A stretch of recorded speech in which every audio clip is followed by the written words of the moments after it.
So my advice isn't just like, no, like he knew. No, it's not what I'm saying. What I'm saying is like, if he didn't know, it's okay to say. Just say, I don't fucking know. Yeah. I literally don't know. Hey, listen, I never claim to know everything. I don't know. How should we find out what the answer is? What experiment should we design? Who should we ask? How do we get the information? Because I don't know.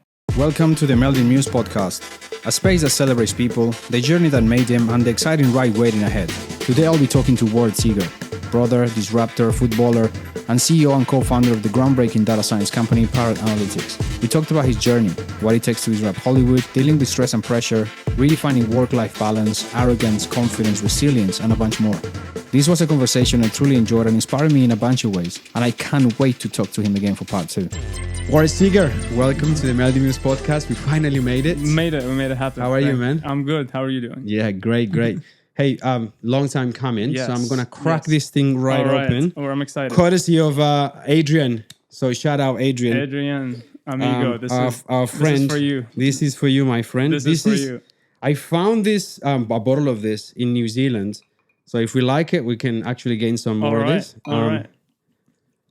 Why do you like mezcal? Like, where do you discover this, by the way? I discovered mezcal in Los Angeles. Oh, that's right. Not surprisingly. If you go out in New Zealand, if you grow up in New Zealand, that's not a common drink. Yeah. That's what I'm asking, because it's not really common. You find people that go, my favorite drink is mezcal. No, but my cousins are Mexican, so I had a pre-introduction to a lot of like pan-cultural foods and drinks and heritage and all that. So, but my first real foray into it was in LA. Okay. And I love it. So Adrian, do you like the let's smell it first? It's the smokiness of it. It's the smokiness. Salud. Here we go. Cheers. First episode. Oh my goodness. That is tremendous. It's very nice. I must say, I like mezcal because my dad is an absolute fanatic of it. But I never drank it like this. You know, it was almost like we went to a Mexican restaurant and just had a couple of shots. And I always went, damn, this is way too strong. But having it like this with a little bit of ice, it is very, very nice. It's very nice. You know what I do also? I crack some salt on it, some Himalayan salt on it. You should have told me. I brought No, that's all good. Next episode. Actually, got some salt out of the lamp right there. Just shave some of it. If your audiences like this later and request an encore, next one we do it with salt. Oh, well, it doesn't matter. We do it. We'll do it anyway. We have to do it anyway. It doesn't matter if somebody requests it or not. We do it for us. We do it for another excuse to get. Mate, again, thank you for being here. No, thank you for having me. I appreciate it. It's the first episode, so the fact that you made the effort to just to not be worry about whether or not I have 0 subscribers, which I don't. I have nothing, but you still made it here. I mean, I appreciate it a lot, and it shows a lot who you are. I appreciate you having me. I'm not sure that I'm gonna add a lot of value to your listeners, but but I know that this is gonna be successful because I just know who you are and the quality of the things that you do. So whatever you do and that you put your heart and passion into it is going to be successful. Thank you, man. Yeah, so I'm confident. So if I can contribute a tiny little percent to it, you're going to contribute a tremendous amount because I'm going to use you as like, I got this guy to talk to me. No, hopefully you get way better guys than that. Way better guys. This is like the least. You're going to be like the guy who started in the beginning. And whenever you get like the bigger guest, you were the one that always come back. I'll be like, hey, I started that. You started that. Yeah, you see that? That's Dwayne Johnson. But actually, 3 years ago, that was me at the beginning, episode 1. Yeah. It's interesting how things start, and I looked at some of the biggest names in podcasts like Rogan and stuff, and you see the first episode and you go, God damn, how fucking far has it, And part of it is just putting yourself out there, and I think that is something that comes, for me anyway, is unnatural, right? Because I'm a private person by nature. We were just talking about that before the start, and putting yourself out there for people to.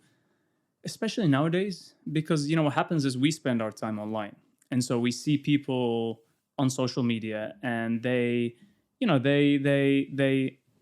even when there is no problem, they'll find a problem, and they'll nitpick everything, and they'll take things out of context. Right, like it's not even a full sentence; it's like 4 words as part of a massive ass sentence, and then they'll say, that's what Esti believes.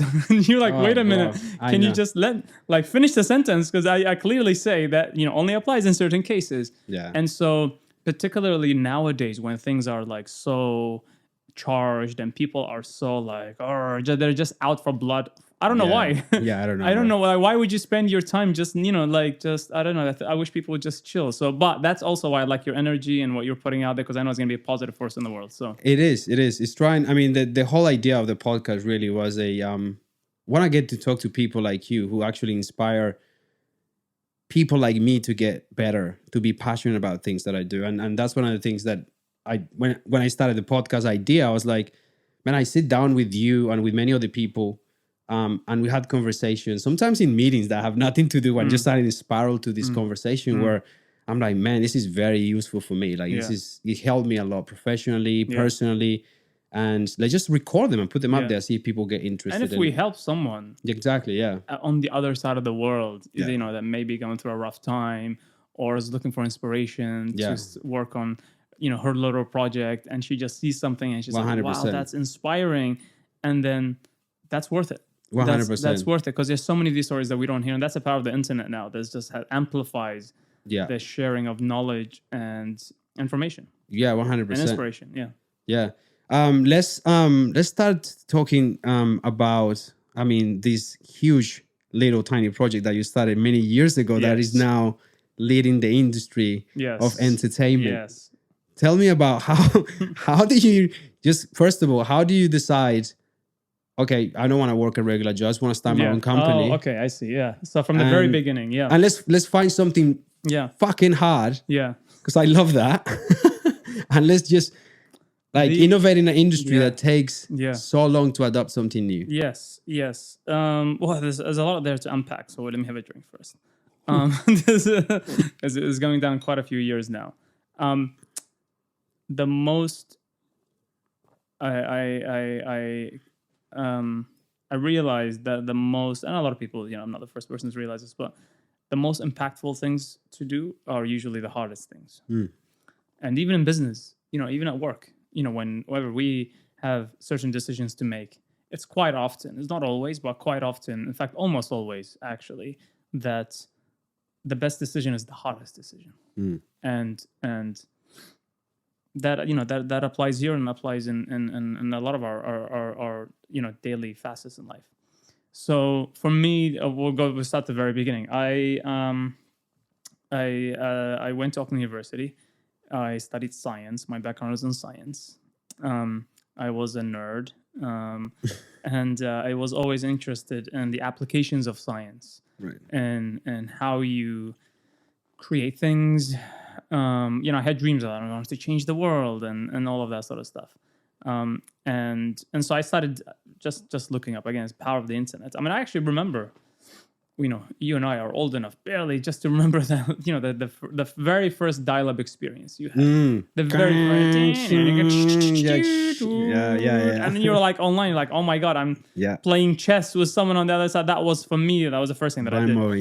Oh my God, mind blown, beyond mind blown. It was like incredible, and then you kind of evolve, and then like a year or two later, and then you're playing this online game, and then like, your sister picks up the phone, but it breaks your your dial-up. Remember that's that? Right. I remember and you're that. Like, put down the damn phone. Yeah. So I remember when you couldn't talk, you couldn't use a phone because it would 100%. It would disconnect you. But then it was in those days that I started just reading about. And as a kid, I would always try to like find the 7 world wonders, like how were they built? These world wonders that people a lot of them to this day we struggle to explain the creation of, and I would be fascinated. I'd just be like, wow, someone thought of creating that at some point. Someone thought of creating that, and then that very quickly led to the realization that someone thought of creating everything around us at some point. Literally everything around us, like this microphone, this cup, this little can. Before, like, someone probably owns probably owns a patent on the shape of this can. The laptop, the screen, the light, everything. At some point, it didn't exist, and they're almost never inflectionary 0 to 1. They're always like iterations on a prior thing, and then it wasn't a can first. It changed and morphed and shaped, and someone was like, oh, let me make this a can and whatever. And so I started looking like, okay, well, what are some of the things that were created that, like this can, but had a big impact on the planet, on the world, on society. Mm-hmm. And so you have to go on like, okay, now things that have to impact billions of people's lives. And some of the most impactful advances in society were, let's like name them. It's the electricity, the light bulb, the internet. That changed for me. That changed the before and after. It was a completely different civilization, humanity. You know? And wait, let me ask you a question. Yeah. Were you thinking this at age what? Like how were you? Like teenager when you were like your teen years. I was teenage years. Yeah, right. Teenagers. I was playing soccer and thinking about that. Yeah. Right. and playing video games. But like, yeah. So you had these dreams as like you were really young. You had this vision of just, I want to create something for the world. I just want to change the world. Right. Okay. And I don't know why. If how? I had to I don't know why I was thinking it. I certainly didn't know how I was going to do it. I had no fucking idea how I was. Can we swear here? We can swear here. Yeah, fuck yeah. You can do whatever you want. Yeah. So I didn't know. I certainly did not know how I was going to do it. And I didn't know why I was thinking about it. If I had to psychoanalyze myself, as a kid, I think it's because probably a number of reasons. I think upbringing makes a difference. And both my parents were engineers. Right. And so I was always like raised to be curious, to figure out how things work. I was always encouraged to fix things when things broke, like see if you can fix that, and so even like with my friends at school or something would break and I'd be like, oh, damn, this broke. Like, oh, well, let's see if we can fix this. You have a screwdriver, like, let's just play with it. Yeah.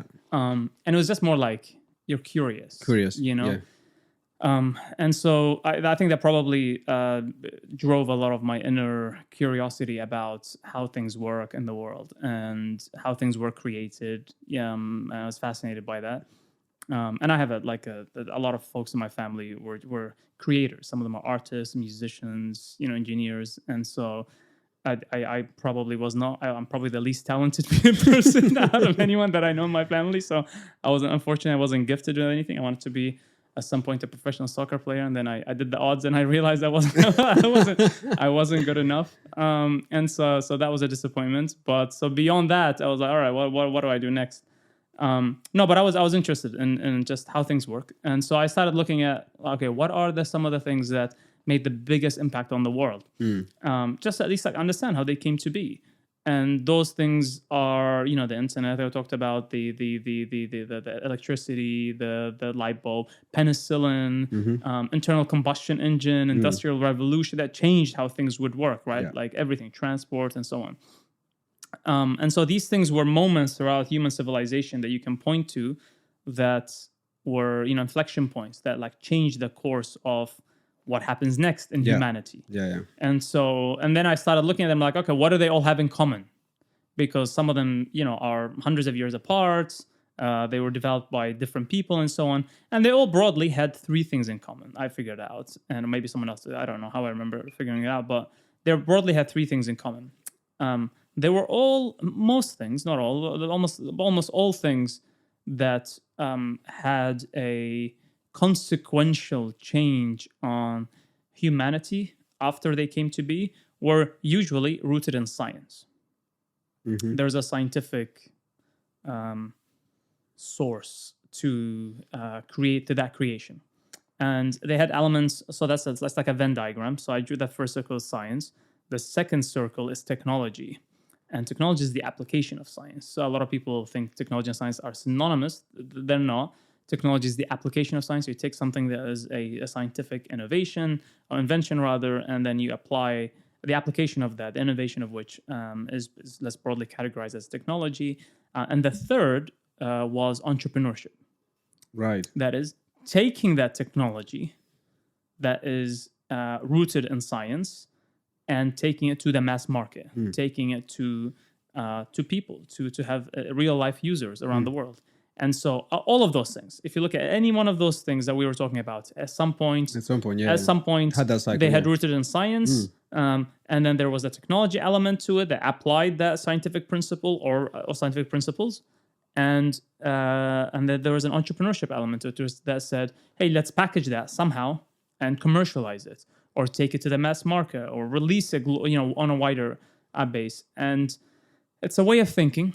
And sometimes the people who are the best at thinking scientifically are very bad at thinking mass market, right? And there's a lot of people throughout history that invented, some of these very same advances that we're talking about, and they died very poor. The people remember them as the inventor of that thing, but actually it was only once someone came after them and packaged it took it to the mass market that now we remember that invention was theirs or is now present. And so it's a way of thinking that just is more like commercial, is more like, how do I package it? What problem does it solve? How do I take it to mass market? How do I make it repeatable? And so all the elements of these three areas. So then I decided, okay, I want to play in the middle of those three. Long story short, I want to play in the middle of those three circles. And that's what I went out to do. I went out to study science. And so I got my background in science and neuroscience, and technology was the application of science. And I was lucky that at Auckland, they had rolled out this relatively new master's program that was designed at teaching science students or graduates the elements of business. Okay. And this was some phenomenal people out of Auckland University and Oxford and Cambridge came together. Jeff Witcher, Professor York Kistler at Auckland, Margot Bethel. There's a bunch of people that came together, and this is way back after the Knowledge Wave conference, like 2000. We're like, how do we create a knowledge-based economy in New Zealand? Because in the 1950s, New Zealand had, so it was like one of the top, I was like third or fourth, or one of the top 10 GDP per capita on the planet. And that's because at the time we were exporting our primary industries to the rest of the world. So meat and wool and milk and products and etc. And then fast forward, other countries started competing with that. So then suddenly, countries in Europe didn't need to buy New Zealand milk because they could buy milk from Denmark, or wood from Finland or whoever. And so we lost that competitive advantage as a country. And so anyway, so a bunch of smart people came together around the year 2000, decided to create a pathway to create a knowledge-based economy in New Zealand where we could amplify our creation to be more knowledge-based and build an economy that was more technologically centered. And out of that were born a bunch of different programs that I think have been, on their own right, tremendously successful. University programs, commercialization programs, incubation programs, startup incubation, the whole ecosystem was kind of subsequently born out of some of the steps that were made there. One of those things was the development of a master's degree that said, hey, we're going to take a bunch of science graduates and teach them about business, teach them about commercialization, teach them about like, what is a patent? And New Zealand has one of the highest, at some point had one of the highest scientific publications per capita in the world. So we would, as a country, we would publish a lot of inventions, or findings, scientific findings, but had one of the lowest patents filed per capita. And so that was the gap there. And so there's a gap there, but there's a commercialization gap. Right. Like we're cool at identifying trends, picking out patterns, whatever, but we were not very good at commercializing those things. And so anyway, so then they took two things. They said, is it easier to teach business? Like we could either take a bunch of business students and teach them about science. Yeah. Or we could take a bunch of science students and teach them about business. Okay. Right? Because they wanted to create a program that was a hybrid. Yeah. Because that's kind of like how technology, you've got to take something scientific and then file a patent, invent something, create something. And usually science meets business. Meets business. And so they kind of ran this parallel program. And long story short, they found that it was harder to take business people and teach them science. And it was easier to take science students and teach them business. Right. For a number of reasons. They hypothesized for a number of reasons. So... Anyway, so they decided, okay, we'll take a bunch of students, science students, and teach them about business. That was the faster way to get there. And so I'm a product of that program. I was one of those science students. And this is, the program is still running in Auckland. And yeah, so I did that. So I decided, I didn't want to follow through with my specialization in neuroscience and spend my entire life in the lab. I wanted more to apply science. So that was the science part. And then the technology part, I did this master's in bioscience enterprise that taught me the foundations of business, and then got involved in local programs, entrepreneurship programs, startup competitions, and so on at university.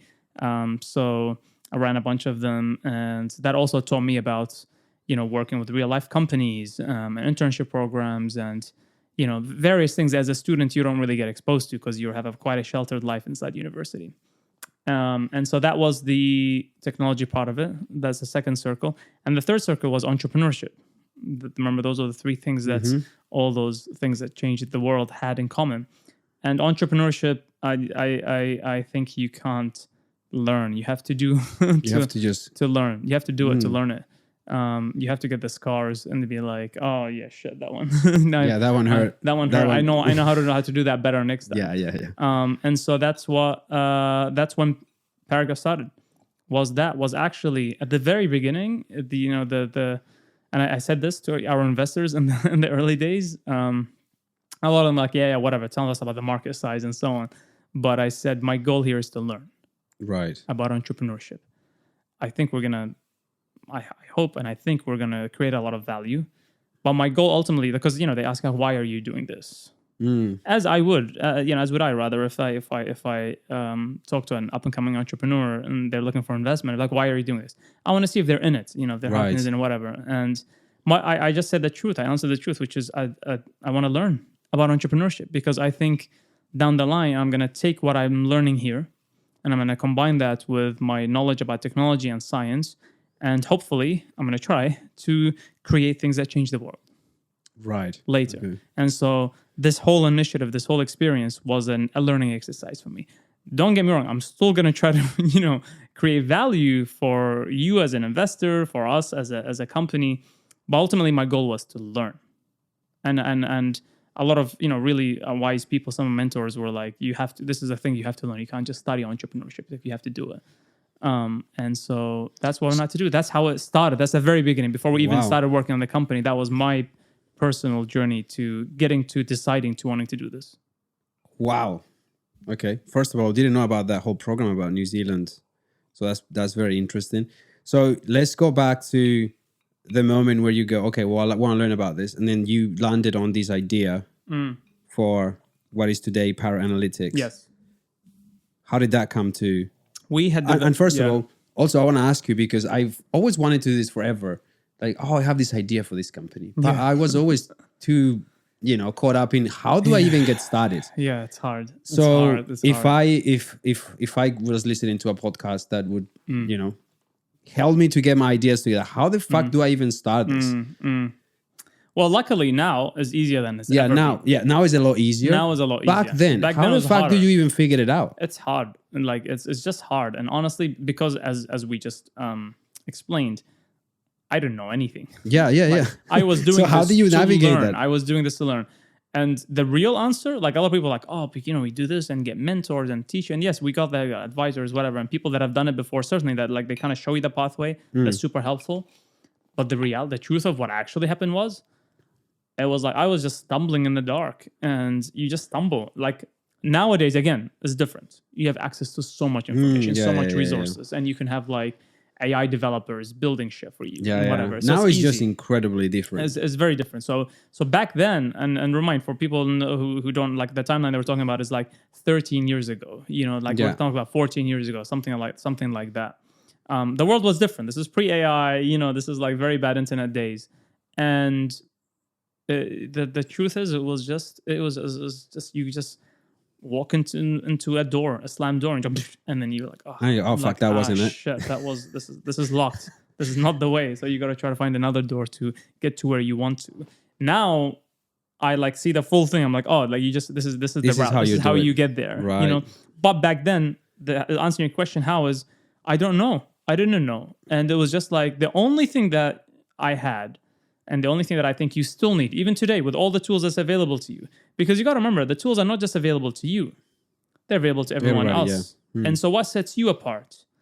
And there's a lot of people, and I posted something in our company Slack channel recently that was talking about was the CEO at NVIDIA talking about how persistence, and resilience as well, and how people who have high expectations generally, he had found that they have low resilience, and so that's kind of what I'm saying. What I'm saying is like, I stumbled into like a lot of blocked doors, and it just like had a lot of bruises. You just kept going. That's what I'm trying to say. You just keep going, and if the door is locked, you find another way. And but remember, like again, if you don't know everything, you're in the dark. It's pitch black. You don't know, and it's hard and it's lonely because people don't know the experience they're going through. And a lot of people are like, "Why don't you just get a normal job? Like just go get a job somewhere." That's exactly it. Especially if you're like well educated, you've got people. Like it's not hard, especially if it's not hard for you to get a job. Just go get a damn job. Like why are you doing this? And so so the reason why you're doing it has to matter. Yeah. What do you think that was that kept you going? Well, my reason, again, for the very beginning starting was to learn. Right. I wanted to learn. And I knew it was going to be hard. So that wasn't a roadblock. Oh, I see. Like I wanted to know which door it was. Okay, I see. So so learning was this sort of like the North Stars. I want to actually figure out how this shit works. I'm going to figure it out. I'm going to and again, I don't know whether that was ingrained in me as a kid. Like I'm going to figure how this thing works. Like I don't know. Right. It's not this screwdriver. Like it's another one. It's like I need something else. Like I just want to figure it out. And so my goal from the very beginning was to figure it out. Like just figure out how to take an idea that was rooted in science or technology and scale it and take it to the mass market and get people using it and iterate on it and build something of value that creates value. I'm a big believer in just creating value for the world. Yeah. And I wanted to learn that. That was my goal. And that meant that I wasn't turned off by by things that would by setbacks or doors that would close in my face. Yeah. And I've had a lot of doors closed in my face. Or just people questioning why you were doing the actual thing. People questioning, people laughing you out of the room. And I've had a lot of people just laugh me out of the room, and... Yeah, that's what I think breaks a lot of people as well. It's so damn like personal. People just go, this is dumb. You put your whole life and heart and soul into something, and you're like, this is I'm passionate about this. Is what I'm going to create.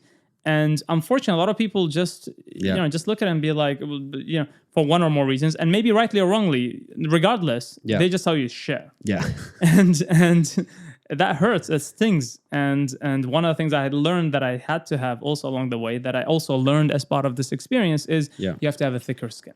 Yeah, you have to be able to withstand setbacks, withstand punishment. Yeah, like it's punishment. It's ruthless, man. It's ruthless, and a lot of people say like, it's the hardest thing you'll do, like creating something, building a company, doing a startup, doing it's I don't know, I think it was Elon Musk. I was like, it's like chewing glass, and a lot of people have like different, like they use different analogies and metaphors and so on to explain it, but it's freaking hard.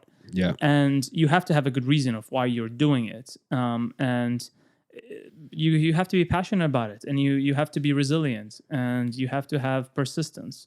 And so the answer is like, how did you do it? It's like, I don't know. I just kept going. Just figure it out. Just keep going. Yeah. Just keep going. Figure it out. Now, obviously, be smart about it. Like ask people that have done it before. Like, hey, there's 3 doors here. Like, which one should I open? Because one of them, there's an alligator behind it. One of them going to fall down and never be back up, And the other one gets you to where you want to be. Like, which one should I open? They'd be like, oh, you want to open that one. Now, I've also had people give me the wrong answer. Yeah, yeah. Very, very experienced people that I really looked up to and like almost idolized, that would be like, oh, that's a door you want to go. Way. And then I opened it and this fucking alligator just took a big chunk out of me, I'm like, oh shit, that's not the one. That's not the one. So then I also learned a few more things along the way, like trust your intuition.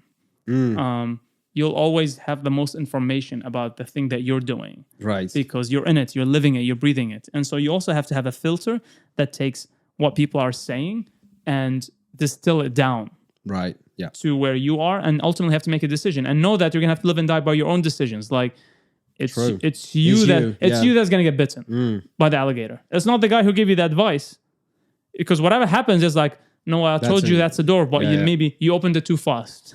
You should have waited before you opened it. Yeah. It's never their fault. It's always going to come down to you. So there's been many cases where, you're at odds with a group of people that, and they're very influential because they could be, stakeholders in what the project that you're talking about, and they tell you to go a certain direction, and you have to decide, is this the direction that I want to take? And if not, then you just say, I hear you, I understand this, but this is what I think the right decision is. And there's been a lot of cases like that. But I don't have the answer to your question. Like, I didn't know. The answer is I didn't know I see. how to navigate it. You just keep going and figure it out. But again, nowadays I look at resources available. I'm like, oh my God, like that's just, that would have been a godsend, you know? Yeah. Same as when we were kids. It's 15 years ago, like this would have been helpful to have this guide here or this podcast or like this interview, like whatever, you know? Yeah, 100%. But, yeah, I mean, I have a lot of respect for entrepreneurs because, like, as a designer, you need to have thick skin, but it's not the same as somebody telling you to shove your idea and shoot it in the face. And even as a designer, you still feel this thing. You'll feel this thing, but it's not the same. But it's not. But imagine this thing that like it's not like 2 days worth of design. It's not. Yeah. It's like the last 2 years of your life. Yeah. Like every day, every night, every afternoon, every lunch, every nap, you're daydreaming about it. Like imagine that. And then someone telling you this is shit. This is so ugly. Like this thing that you've painted for the last 2 years, you know? Yeah. So that thing, imagine that, but like amplify it so much more. So you have to have that resilience. You got to like keep in mind why you're doing this. And over the years, my motivation changed. Right. I now today I'm no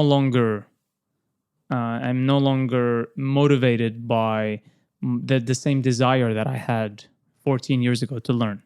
Right. Don't get me wrong, I still want, obviously there's so much that I don't know that I want to learn. I'm always going to be a student of the game. But along the way, you create something of value and then you start to see it impact people's lives. And then you're like, wow, this mission that we set out to create or this vision that we set out to bring to life is actually within reach. And that starts to excite you. Mm-hmm. And then you start to see that it's impacting people's lives. You know, in our case, our work is used by creators, you know, people who make TV shows and movies and producers and impacts fans, billions of fans around the world. And then as a consumer, you know, you see something, you're like, wow, I was involved in that. I helped make that. I held that second season of that show that I love. Exactly. You know, not biasly, that's what the data said. But, oh, man. You know? Let's go back a little bit. Because I realize people might not know what we're talking about. Yeah, exactly. That's what people don't really actually know. So let's go back. But yeah, I mean, to wrap that whole segment up, resilience. Yes. I think is incredibly important. It is perhaps the most important thing. And I meet a lot of people, I interview a lot of people, I meet a lot of people who believe that somehow their intelligence sets them apart. Right. And as a kid, you know, I was IQ, great. It is worth nothing in the real world. And especially nowadays, like if you think your intelligence sets you apart in the age of AI, you're gonna have a tough, few years. You know, you're gonna have a tough few years. You gotta be able to now to do something different. Gotta be imaginative, be able to connect the dots. You gotta have resilience. You gotta be able to envision something and pursue it and create value for everyone involved. And you know, along the way, of course, if you're the leader of the project, then you also have to pick up other things along the way. Like you have to motivate people, you have to inspire people, because you know that when it gets dark, it doesn't just get dark for you. Yeah, it gets dark for everyone. And now you're almost at the head of getting dark for everybody as well. Exactly. The responsibilities. And so then you have to realize it's no longer even just about you anymore. It was when you started. Yeah. It's no longer just about you. You know, this thing grows and you have like millions of subscribers everywhere and so on. You have people working on the project and so on, and something happens, you know, you fuck up. you say something that you shouldn't have, and then ST's about to get canceled. You smoke a joint with Elon Musk. And ST's about to get canceled. I don't know if that's cancelable anymore, but like it's not. I'm just is it not? Yeah, but something is gonna be cancelable in the future. You know, yeah, you never know. But you know, if you, I'll do that with you if you're keen to. I'll get canceled with you. Let's get canceled. So I got you. I got you back. So let's do it. So then you realize, like, when it gets dark and ST is about to get canceled, it's not just going to impact your life. It's going to impact everyone else. It's going to impact that person that was working on something else, that you've got them working on this project, and you start to feel responsible for that. And so all that to say is, like, my motivations have shifted and changed. And now I think about that. I think about the impact that, you know, the project, the company that we're working on has created or is having around the world. And that's very exciting. If you think about the sheer potential of, wow, we can actually change this entertainment landscape. But anyway, you were going to change, you're going to take us back. Yeah. Let's get to that, because again, I think the impact part, the path right now is just incredibly exciting. Yes. But let's go back to the dark days. Let's go back to, I feel like I have this idea. Relatively quickly. Yeah, I know. I might crash over because I got to drive after. Adrian, salute, my man. Salute, Adrian. Let's go back to that. So you finish, your master said you wanted to do this. Yes. How did the idea of connecting consumers with creators happen? We developed technology in the early days, at the beginning, that allowed us to see what people were streaming and downloading around the world. And there was a lot of information. There's a lot of information that we had in the early days. And we knew there was a lot of value sitting there. We just didn't know how to apply it. You know, so we kind of like developed something, and we understood the science and technology of how it worked. We didn't understand the business implications. And so, you know, one thing led to another. It's always, and most things, the vast majority of companies now, what you know them to be successful for is not what they started to be, you know? Yeah. And this was no different. You know, when we first started, it's not like we knew, like, that's the product that we were going to build. It was going to look like that. You know, the first business intelligence dashboard, I still have it. I still have this. I'll show it to you one day. But it's not one that I'm proud of now.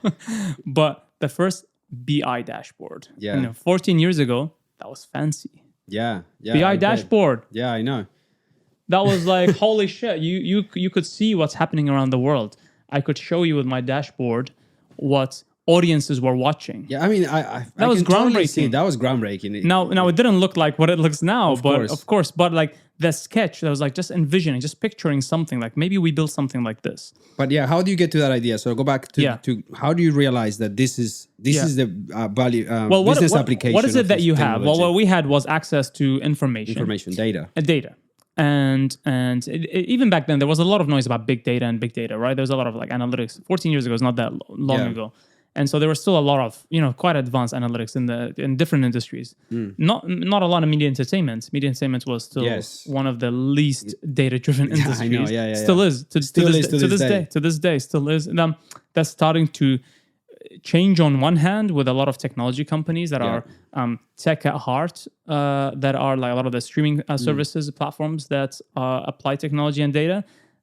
On the other hand, for a lot of decisions that even they make is not very scientific at all. So their industry still has a long way to go to get to a place of maximal efficiency from a data and analytics standpoint. 100%. Which is very unlike any other industry of a similar size. True. Because this is one of the top 10 largest industries on the planet. Yeah. And if you think any other industry, you know, pharma, oil, like whatever other big industry, you know, FMCG, like any other big industry that is, you know, you're looking at a $250 to $500 billion value chain per year. And then you go, okay, like how efficient is this industry? What analytics tools are used in it and so on. And media entertainment is quite possibly up there. I would not be surprised if some report came out and said it was the least data-driven industry out of any other similarly sized industry on the planet. And I'm excited now. So I know that much. How did we get there? To come back to your question. So we knew we had information, data, didn't know how and what it was going to be useful for. we knew that there's a lot of different types of information that we had access to. We had access to people who were not just watching TV shows and movies, what games they were downloading, what music they were listening to, and so on. And so we ran experiments. So this is where the next phase started. And this is what I learned along the academic years, early academic years, which is where a lot of my scientific background came in useful. Experiments.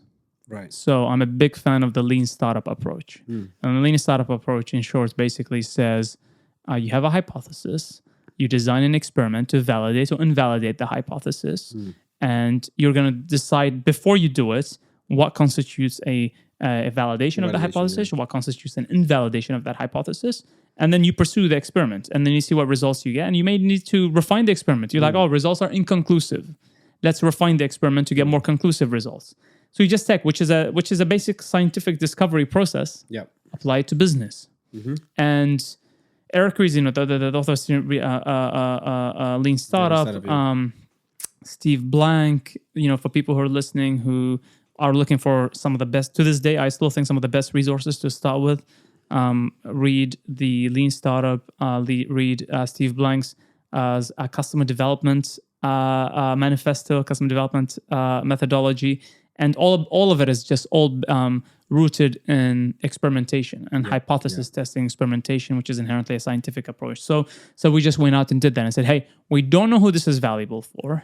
We don't know how valuable it is. We don't know what we can do with it. But let's go out and find out and experiment. And so we just designed a whole bunch of experimentations, and what followed through probably about 2 years of experimentation. Oh, wow. Probably Do you remember what the first experiment was? Yeah, I remember. We did a lot of things.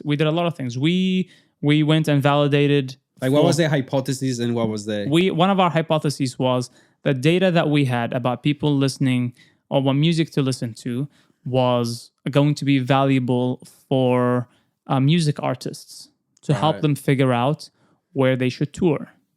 Oh, okay. Okay. Of course, yeah. Because you have IP. Again, this is about like 14 years ago. Again, so this is before Spotify and YouTube gave you all the analytics that you wanted on the planet. And it's down to who's listening in which city and whatever. This is back in when you consume albums, and then there was the piracy. Right, and exactly, and so and still touring was and to this day touring is still where the majority of a lot of the profits are made from the music industry. So we ran that experiment, and I flew out to LA and went to London, and I met with some very, very, very famous managers of popular artists and bands. Damn, can you say names? Yeah. So, Madonna. Episode two. Some of which we're working with now in other ways. Oh, damn. Yeah. Okay. You would know. So. And we ran that experiment, and actually we validated not all the hypotheses. We validated some of the hypotheses. The data was very useful. Yeah, it was very impactful, and we validated that actually knowing when to tour and where, the precise location and time was of tremendous value to these folks. Luckily for us, though, we also validated the application within the TV and movie industry. Okay, and the TV and movie industry was much larger. It was just much larger, and we validated a lot more hypotheses there. We discovered that the utility had much more value. The movie and TV industry was bigger than the next 3 industries that we tested combined. Oh, damn. It was much bigger, and unlike all the other industries, it was going through but it was going through the fastest rate of flux. It was changing. Right. It was changing in the fastest rate. Again, 14 years ago, Netflix isn't the household name that it is now, but it's starting to be. Streaming is starting to be. Right. So the industry was starting to change, and people are starting to think about, what does the future look like? And then you come in with this new thing, and then you go, I can tell you this, this, and this. And before we came about, that was an unknown. That was not a thing that the industry knew. And so, long story short, we ran up about 2 years worth of hype. We tested with the advertising industry. We validated a lot of things in the advertising industry.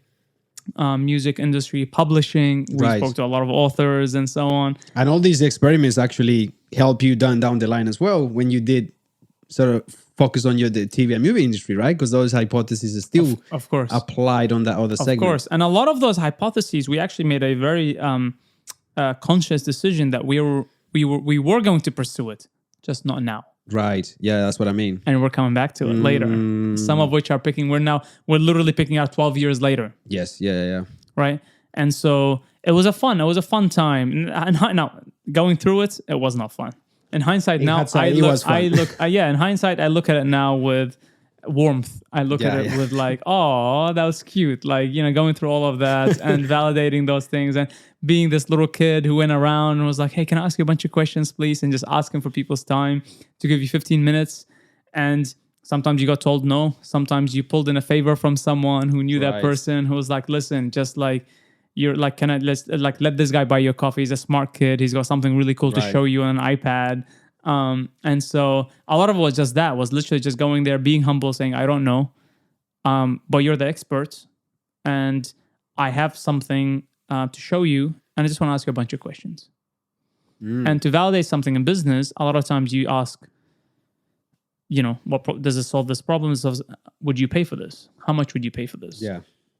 And so anyway, so we had actually a list of, you know, hundreds of questions and all up, and to ask people. And we must have interviewed hundreds of people around the world. Wow. Who were all experts in the field, very influential people in their field, on different fields. And long story short, we decided about 2 years later to focus on the TV and movie industry, because of a number of reasons. One, it was the largest industry of all the rest, almost combined. 2, it was going through the fastest rate of flux. It was changing really rapidly. And 3, we had something really, really, really freaking unique. And we knew and understood that the power of what we had was going to get amplified over time. The more data we were going to capture, the more the analytics tools were going to be developed, the more like data warehousing was going to get. When we first started, our biggest line item, which we couldn't afford, we didn't have money, was data storage. Yeah, I was going to ask about that. Because data warehousing wasn't like virtual, data stores were not as commonly accessible and as cheap as they are today. Yeah. And so we literally couldn't store all the data that we were capturing from. Of course, because even at that time, the amount of data that you capture, hundreds of millions of people around the world, and you know, so you're looking at like trillions and trillions of data points. You're looking at petabytes upon petabyte. And back then, what are you going to do with all the? Where are you going to store it? So we did at some point. We had a bunch of we did the math. Just delete all the porn. Well, we did. Delete all the porn. We as soon as cold storage came out, you know, and a lot of like data centers were like cold storage that shit, you know. I don't know. True, I don't know why we might use it later down the line, but there might be a connection. Hey, you never know at some point. I didn't know about that. So you could just like put it on the side. Yeah, so exactly. And nowadays you have a lot of that. Like readily I didn't know that. So nowadays you would find anything that we don't think we have an immediate utility for, we put it in cold storage. So all that means is, doesn't matter what you're using Azure, AWS, or whatever, you put something in cold storage, and it is cheaper than putting in something in a live environment. Right. But to access it, to pull it back, you have to pay more. So that's better for things that you don't have to regularly query. Yeah. So if you're querying something for a live product, you want to put, you have that in a live environment. But live environment is more expensive than putting something in just cold storage, just dumping it somewhere, saying, you know what, just dump it somewhere, put it in ice, and I'm not going to need it for the next 2 years. Yeah. It's almost like a term deposit, just leaving your money there. You get higher interest rates. Yeah. And so it's very similar. Now, again, rewind, when we first started, none of that shit was available. When we first started, all the shit, we experimented. We had physical. So I had a bunch of like server racks and stuff at home, but then realized very quickly that was going to run out. Yeah. And my whole house was going to get filled. Like my parents' house was going to get filled with servers. So I was like, actually, that shit doesn't work. So we're gonna have to find another way fast. Yeah. And so you just learn. You pick up things along the way. Like I was not a cloud expert when we first started. I was a neuroscientist. Let's get back to it. Because I mean, the stuff that you have to then learn and pick up along the way is also preposterous. Like the amount of stuff that you have to learn along the way about engineering and how to put products together. It's just crazy. So let's go back to you narrow it down to TV and movies. Yes. And then what?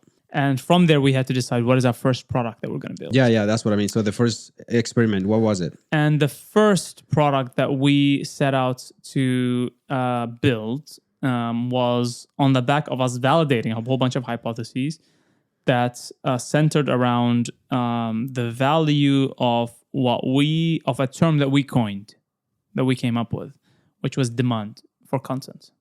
Okay. So we said that, the results of our experiments over the first 2 years showed that the data that we had told us what demand there is for content, how much demand there is for content around the world. Of course, yeah. And demand was, obviously there's economics, supply and demand. We didn't invent the word demand. But demand wasn't a commonly accepted industry metric. Yeah. In the TV and movie industry. Right. To measure audiences. Audiences, yeah. Audience measurement usually was in ratings, linear ratings. Linear ratings. But as it's moving to streaming, then like what is it? Then it was like number of eyeballs, I guess. Number of like how many people watch this show, how many minutes does it have, and so on. In box office, it was that was relatively easy. It was how many tickets did you sell? How much money did you make in box office? And so we created a new metric, and we said, hey, this is how much demand there is for content. And that was, in hindsight, a good decision for a number of reasons, but also it was a hard decision to make, and it was a hard pathway to follow because it was brand new and people didn't know, what does demand for content mean? Yep. What does that mean? And so we created this whole new index system, this whole new measurement system that told you demand for content. And we learned along the way a lot of tricks and ways to make it accessible and easily actionable for people. But at the beginning, we didn't know. So to answer your question, though, we came to that conclusion after 2 years of experimentation. We're going to focus on TV and movie industry. We're going to build a product. The first product was our TV demand product. To this day, Parrot Analytics is mostly known for measuring the demand for TV shows. TV shows, yeah. Even though we do so much more things now. It's just because relative to how much time we spend saying we measure demand for TV shows, everything else that we do is quite compressed over the last sort of couple of years, where we spent a lot of years building the industry knowledge that we measure demand for content. And that's now something that you can do. You can know exactly down in West Auckland on a Sunday afternoon, a Sunday evening, how much demand there is for this TV show. Yeah. In the past, that was impossible before we came about. So for those who are listening, finally, we come to a question. What does Parrot do? Why is this guy here? What are they talking about? After 1 hour. What are they talking about? Don't worry, I put it in the captions. Can you put it in the captions? Yeah, just to summarize. So that they know. Yeah, get a shortcut to this point. Parrot measures global audience demand for content. TV content, movie content, sports content. And what Parrot also does is measure the economic value of content. So measure how much economic value, how many dollars a TV show is worth. How will this movie do in the box office? How many dollars will it bring in? This TV show, if you put it on the streaming service, how much money would it make? How much revenue would it make for them? And so ultimately, that was the holy grail that we set out to achieve.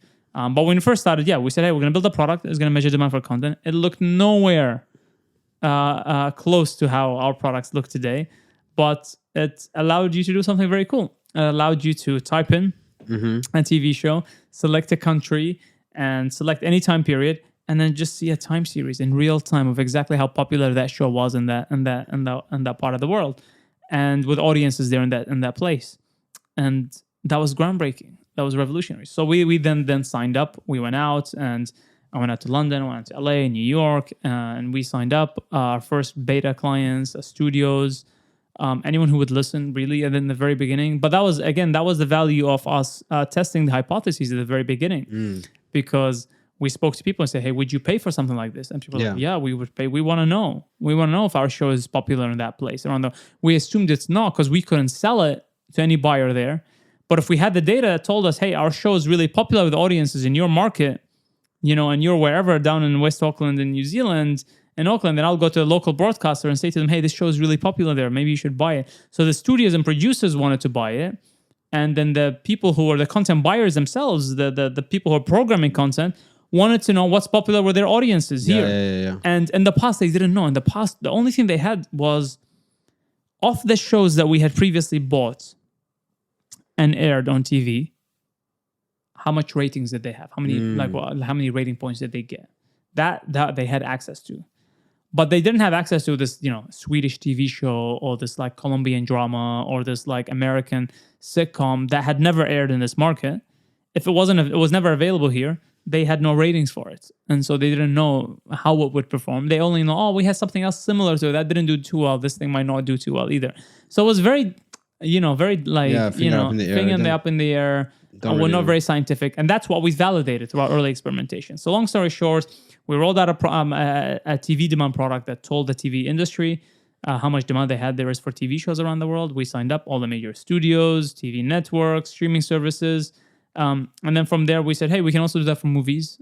Yeah. And we can do that for talent. So now you can look up our product and go, hey, I wonder how popular this actor is. Right. In these parts of the world. Let's go back to TV though. So when you first you basically decide you're gonna do TV demand product. Yes. When do you find your product market fit? Like, at what moment, and what did it take to actually start selling it? Do you go to the States mainly? Because that's mainly where the industry is, isn't it? Of course. I mean, that's how did that process go then? Yeah, today our biggest, like our commercial HQ is based in Los Angeles. Obviously, that's where Hollywood is based, and that's where we are. Our R&D center is still down in New Zealand, and but in the early days, you had to go. And I believe that people now talk about the age of Zoom and video and there is nothing like looking someone in the eye and saying, hey, ST, I want to show you something. Yeah. Like, let me show you this thing that I created. And there's something very unique about that. You cannot recreate this. Yeah. I believe. I'm a very tactile person. Like, I need to touch things and see things and you are very proud of that dashboard. Look at this beautiful thing. Yeah, look at this. I was like, tell me what show you want to type in. Look at this. Like, exactly. Type it yourself. Yeah. Type it like, what was the reaction? Like, because I bet they never seen anything remotely like it. I remember. I don't know if he wants me to say his name on a public podcast, but someone who later ended up becoming quite involved with us. Yeah. Invested in the company, became a shareholder, a supporter, an advocate, someone very, who was the president of a big studio network. Right. In Hollywood. I went to meet him. Well, I was actually in Cannes for a Cannes film market. They usually have film markets like Cannes Film Festival, MIP TV, MIPCOM, and so on. And I was there for one of those markets, just talking to people in the industry and validating hypotheses and presenting our product to the people. And our company account had tweeted something about someone on the team had tweeted something about some TV show that was produced by the studio of this executive, that I'm talking about, and that was trending somewhere in the world. Right. And he liked it. Okay. I'm like, oh my God. Oh shit. The president of the studio liked our tweet. We were so excited. We were like incredible. And so what did I do? Of course, then as soon as I saw that, I'm in Cannes right now, right? Yeah. And then we had some people in LA, we had some people in Auckland, New Zealand, where we first started the company, where still R&D center is. And I'm calling people, I'm like, hey, can someone reach out? I'm running into a meeting, but can someone reach out to him? Ping him on Twitter at the time, X now, and say, hey, so that you liked our tweet, would love to meet you. If you or any of your reps are, and we'll just show you this live. And within minutes, he responded on Twitter, and the response was, oh, actually, like, this is his it's not. It turned out it wasn't him that liked it; it was his publicist. Because of course, like the studio of a Hollywood president, you don't do your own Twitter. Someone does that for you. You have multiple publicists doing that for you. So his publicist had liked that tweet, and so she responded saying, "Oh, he's actually in Cannes right now. No way for this conference. So he's right there. He's in Cannes for this conference." And so my team, someone I think calls me, and they're like, dude, this guy is in Cannes. He's where you are right now at the same conference that you're in. And he has a slot like at 5 p.m. or 6 p.m. tonight at one of the hotels in Cannes. And he wants to meet you at the lobby or on the bar of the hotel at like 6 p.m. Oh my God. So I'm taking my, exactly. So I'm going there, I'm taking my laptop, I'm going there. And I sit down, he goes, okay, I've got like 10 or 15 minutes max, and I got to take a business meeting here. So I go, okay, thank you for your time. I give him that 60-second view of like, here's what we do. We can measure global demand for content. You can type in here anything, and then it will show you in real time everything about it, where it's popular, how many people, who the people are, whatever. And then he goes, can you type in this show? And I said, oh, you can do it yourself. So I gave him the product, and he typed it in, and it showed that it was popular in a specific market, a specific country around the world. And then he just looks at it. He pushes back the laptop to my end of the table. He grabs his drink, takes a sip, and he goes, I fucking knew it. And I have no idea what he's talking about. I literally have no idea what he's talking about. I'm just sitting there going, is this good or bad? Is this like, what is, he knew it was bad, or he knew, I don't know what he's talking about. Yeah. And he goes, I fucking knew it. I told him it was popular there. And my salespeople told me we couldn't sell it in that market. We couldn't sell the show in that country because the buyers in that country didn't believe that there was any demand for it. They didn't believe that audiences wanted to see it. And I told them, no, I know people in that country like this show. They want it. And I knew it.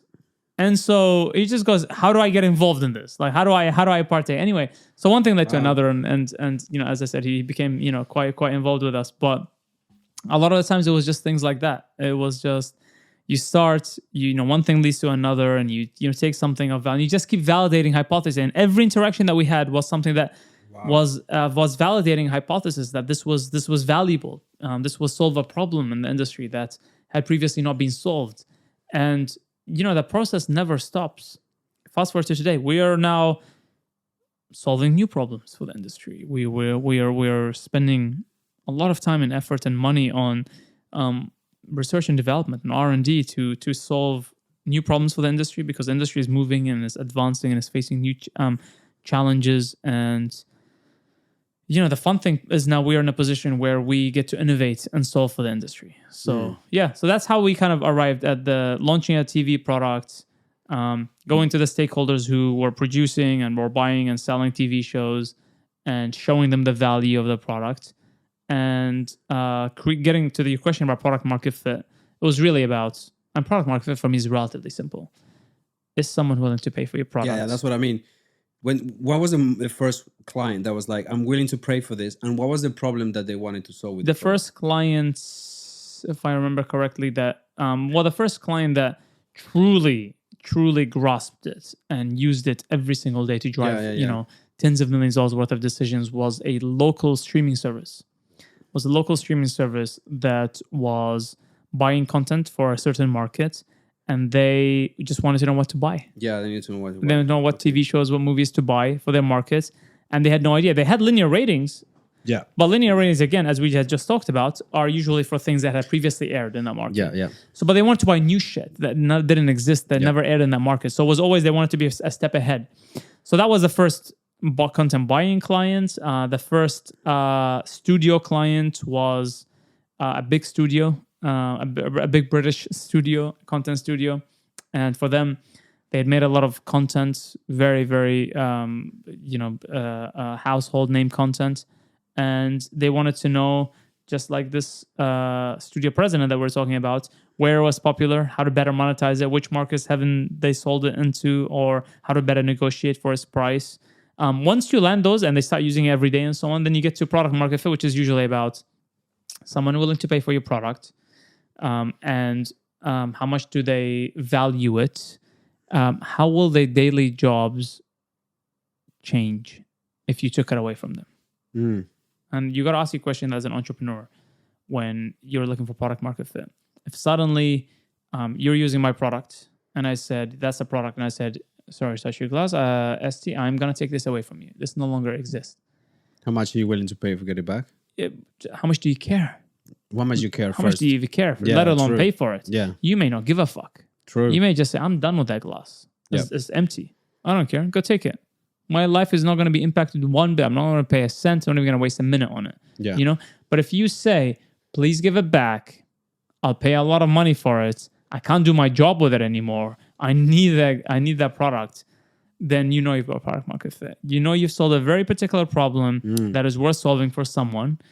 And that's a relatively simple test to figure out whether we have product market fit or not. Yeah. Incredible. And how about like, because I if I was in that position, I'll be like, how much do I fucking charge for it? Like, how do you figure that out? Because again, it's incredibly amount of value that you're generating, but then you brand new. It's an art more than a science. Right. And you see how much are other people charging. So if I'm selling you this glass or if I'm selling you this drink, okay, well, the first thing I do is I go, how much is this other drink being sold for? But in this case, isn't it fair to say that there was nobody doing that? Exactly. So then now it's hard. Now you're getting into harder territory. Or like, well, no, there's another drink like that it. You can't compare it with that. The only previous thing was a bottle. You know, and now I'm like selling you a can. Yeah. And so how much is a can worth? Well, can is better than a bottle for a lot of reasons. Yeah. It's cheaper to make, whatever, but like it doesn't have the same feeling. So then you don't know. There's no precedent for it. And so there's a couple of ways. Pricing strategies, a lot of resources online on pricing strategies. Long story short, there's a couple of things you can do. One, you can go value-based pricing. And value-based pricing is how much is the problem that I'm solving for you worth to you? So in our case, that show that I helped you figure out is popular in a certain market, how much is that information worth to you? How much you're going to be able to sell your TV show for in that market? And I want a small percentage of that. That's value-based pricing, which is based on the value that I create for you. To the extent that you can quantify how much value a product generates for someone to solve a problem, you can often, not always, you would be able to charge a fee based on the value that you create. So this is value-based. Then there is just benchmark-based pricing. We can just go, hey, this is how many products this is cost like a standard can and or bottle, and ours is actually cheaper, so you can compete on price. You can compete on features in some cases. You can go, oh, it's the same bottle, but my bottle is heat resistance. Yeah. Like it's just in terms of heat, whatever, it doesn't impact the underlying drink, and so I'll charge more for it. So you can charge on like features. In my experience, the best thing to do is do value-based pricing. It's oftentimes the hardest, but it's oftentimes the most worthy of pursuing because it forces you and your client to clearly articulate what problem are we solving and how much is it worth to us. Yeah. Are you going to be able to do all the time? No. There's sometimes it's very hard to do, very, very difficult to quantify certain things, particularly when a lot of human decisions are involved, because that requires complete and utter,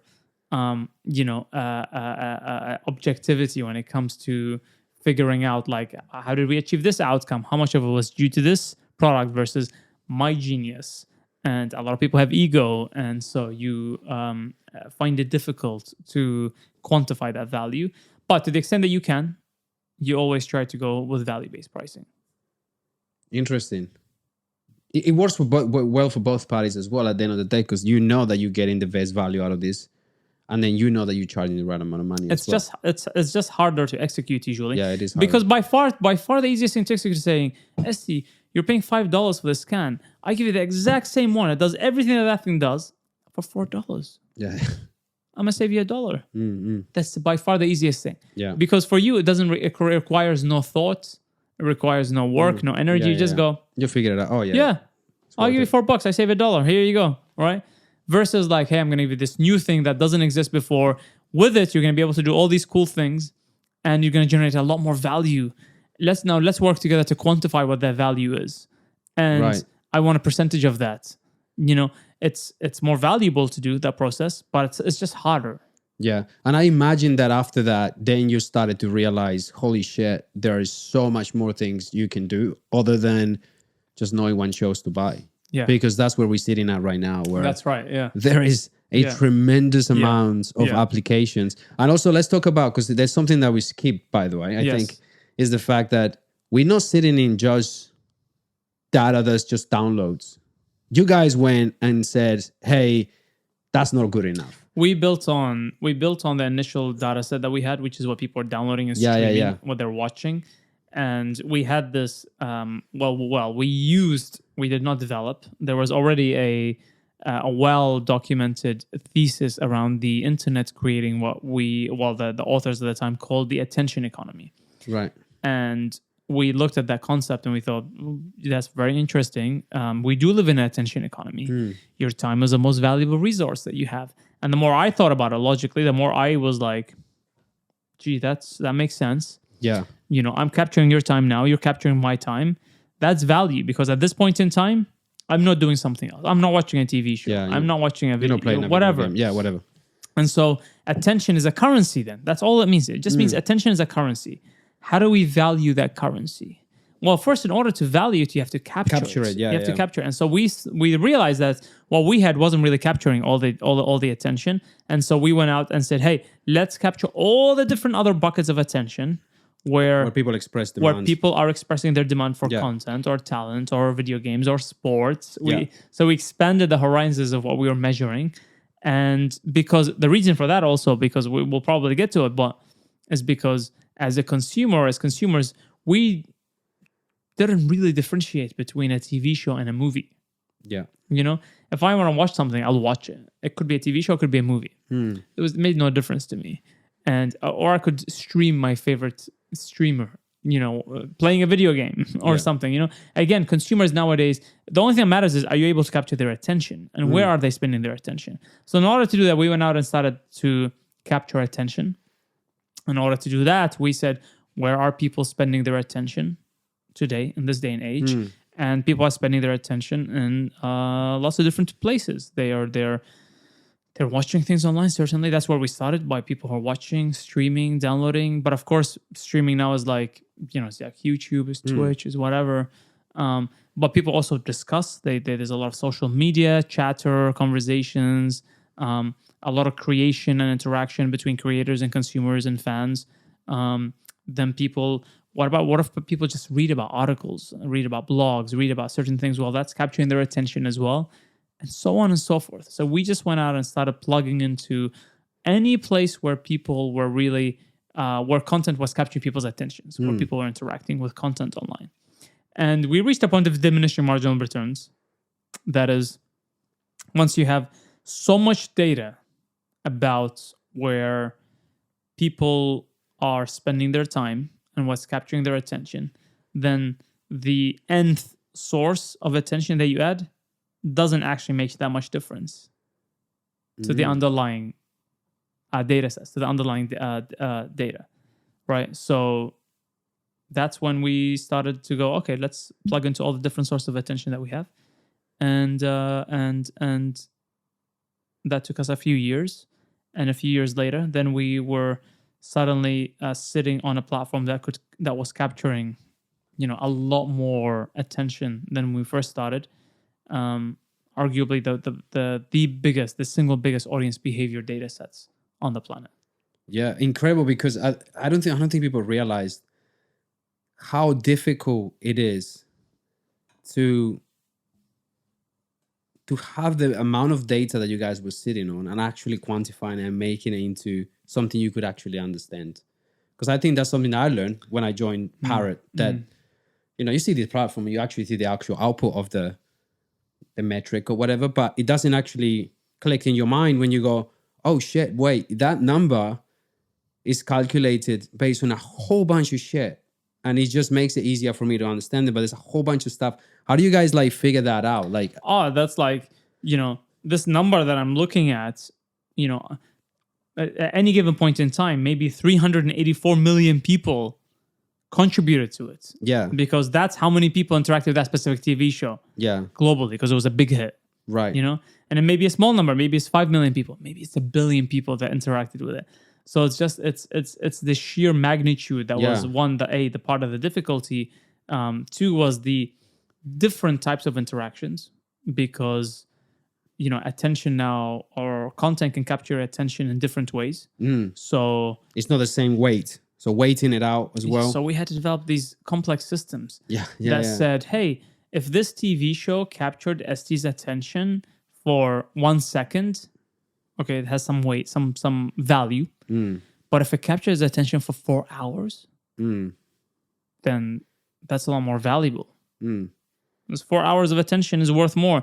That's a higher percentage of your lifetime than 1 second. Yeah. You know, if you measure your lifetime in hours. Yeah. And so you spend more of your life on this thing. So it's worth more. So our currency was attention.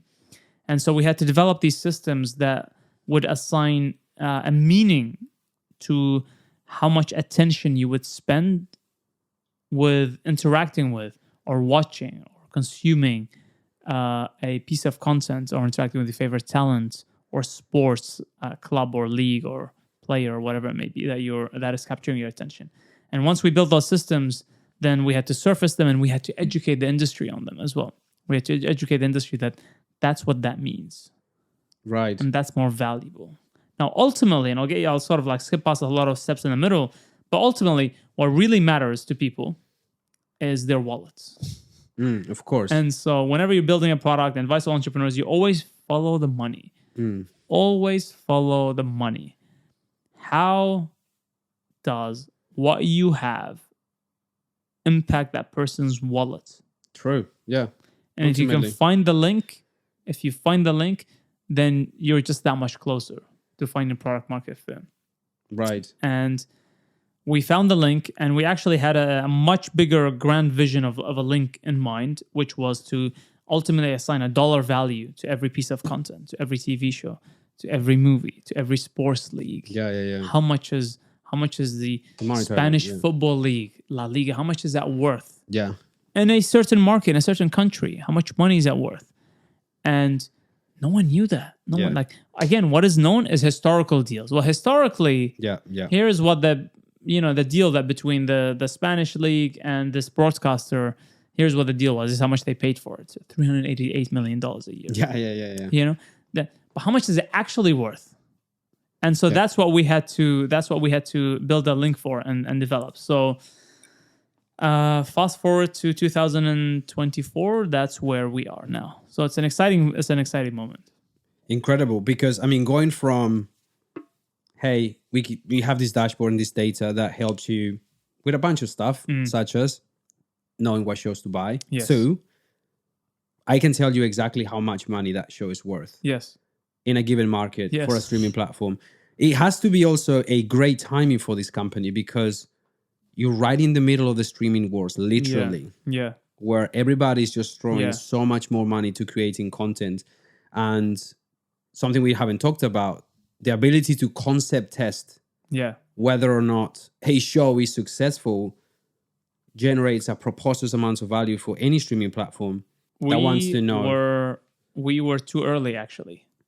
Yeah. But so were you guys way too early or right in the middle of it? I probably think we were a couple of years too early. Okay. I think we were a couple of years too early, because I think what we brought to the industry a bunch of things that a lot of people weren't ready for. Why weren't they ready for? For a lot of reasons. And again, like, this is to the extent that it helps anyone who's listening, who's trying to build a new company or new products, doing a new thing in an industry. You are going to have to fight inertia. You're going to have to fight the status quo. And the status quo in whatever industry that you're pursuing is always there. It's just what people have always done. Yeah. And you have to fight that. And people don't like, most people don't like change. Unless they have to change. Especially this industry doesn't like change. Especially in this industry. People do not like change. Yeah. Because a lot of the people that we were targeting, they were comfortable where they are. They had, this is Hollywood. You know, they were comfortable. They were successful. They were rich. They made successful movies and TV shows. And you're just coming and saying, there's a new way of doing things. Yeah. And the natural reaction for someone in that position to say is, F off. You know, like, I don't care. I don't care. Do you want to pause it for that? Do you keep looking? No, it's all right. So it's all good. It's just, I think that thing came out, but it's fine. The black. The black thing. That's why I put it. See? Yeah, that makes sense. So fighting the status quo is hard, and that takes a lot of energy. It takes a lot of energy because you have to explain that, hey, like, I hear you, this is what you've been doing, but things are about to change. Things are about to change because, you know, there's now this thing called the internet, and you know, streaming is taking over, and historically how you've made money is going to be different than how you're going to make money going forward in the future. But these were almost like predictions that we were making. Yeah. And we were early. I see. So a lot of people that later on came to us and said, can we chat? Yeah. Actually, 3 years ago, we had gone to them. Yeah, true. I've heard these stories as well. You know, many of them. There's many people that 3 years earlier, 4 years earlier, we were in their office, and, you know, they barely gave us 10 minutes, and they're like, nah, whatever. This is nothing. But actually 4 years later, you know, their business model is declining, and something else is starting to increase, and they're like, shit, how do we figure this out? What do we do next? And so they come and like, all right, let's talk. Now it's time to talk. So all that to say, it's not actually their fault. Like, in a lot of ways, we were just too early. And, you know, one learning that I've picked up along the way is you have to figure out when is the right time to communicate the right message to the right audience. And I didn't know that when we first started. So I was agnostic when it came to the message that I was communicating to everyone, saying the same things to everyone, but without realizing that actually different people were at different parts of the value chain, and they were facing different problems, and you had to speak to them in their language based on like, where are they today? Even if you knew that in 2 years from now, S is going to have a problem and he's not aware of it. And oftentimes, it's not very helpful to say, hey, dude, you're going to have a problem in 2 years. Like, I can help you solve that problem. He's going to be like, fuck off, man. Like, I'm busy. I've got shit to do. I've got meetings to run to, like picking up phone calls, whatever, you know? So you have to be conscious of that. That's one of the things that, you know, you learn as you get going. You get that intuition for. Right. Well, let me ask you about something slightly different in terms of the marketing strategy, because I think that was brilliant in terms of the way that, again, like you said, you mentioned demand, a term that you just coined, like just basically created. Yeah. And now everybody in the press is talking about this. Yes. Was that part of the strategy? Like, did you guys just said, look, let's just talk about this until it becomes the currency, and let's make sure every big newspaper in Hollywood is talking about demand? There is a lot written. Because the designer in me is thinking, okay, how do you sell this product, like marketing wise, all of that? There's a lot written, a lot of resources online, and the term is used. I don't know if it's still used, but the term that was commonly used is has been a category creation. Right. And the people who create very sticky products, systems, ecosystems, typically create a category, a brand new category. You know, so think HubSpot. You know, when HubSpot came about, and they were talking about inbound marketing. You know, now it's a common term. Everyone talks about inbound marketing. Like, hey, how much inbound marketing do we have? And it means a certain thing. Yeah. But someone created that term. Someone created that category of inbound marketing, and they owned that category. They owned all the SEO results and everything about it. And so our strategy was to create a category and own a category. Right. And it's really hard. It's a hard strategy to pull off, because creating a category is oftentimes years worth of work. Doesn't happen overnight. You just, regardless how much money you have, you can throw as much money as you have on it. It just takes time. Yeah, that's what I wanted to talk to you about, that, because you guys managed to do it relatively quick. It's hard for a small company. Yeah, for a small, exactly. With very little resources. With very little resources. Yeah, very little resources. But it takes a lot of work. It takes a lot of hustle. It takes a lot of work, and you have to be So the answer to your question is yes. We were very conscious about what we were trying to do, which is create this category, and how we were going to do that.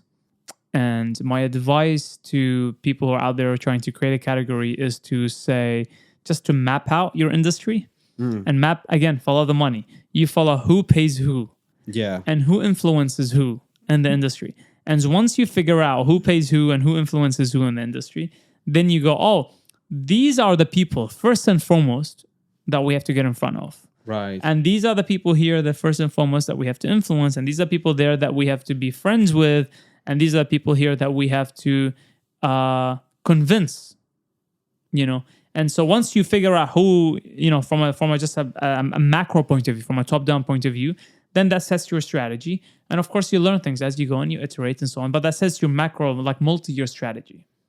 Right. And we did that in the early days. We did that. We had to do that to figure out, like, because otherwise your time and effort and energy is, you could spend a whole year of your life and achieve very little. Yeah. Just if you're just randomly calling people, texting people without a strategy in mind, like, what am I trying to do?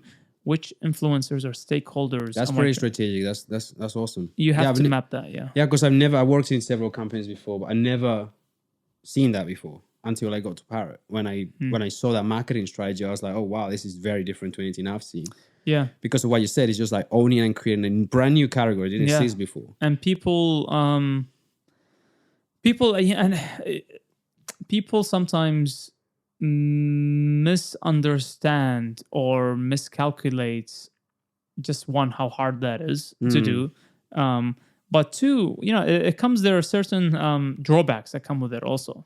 For example, there's a lot of confusion, not within our target segments, meaning the people that we want to truly understand what we do, they understand what we do.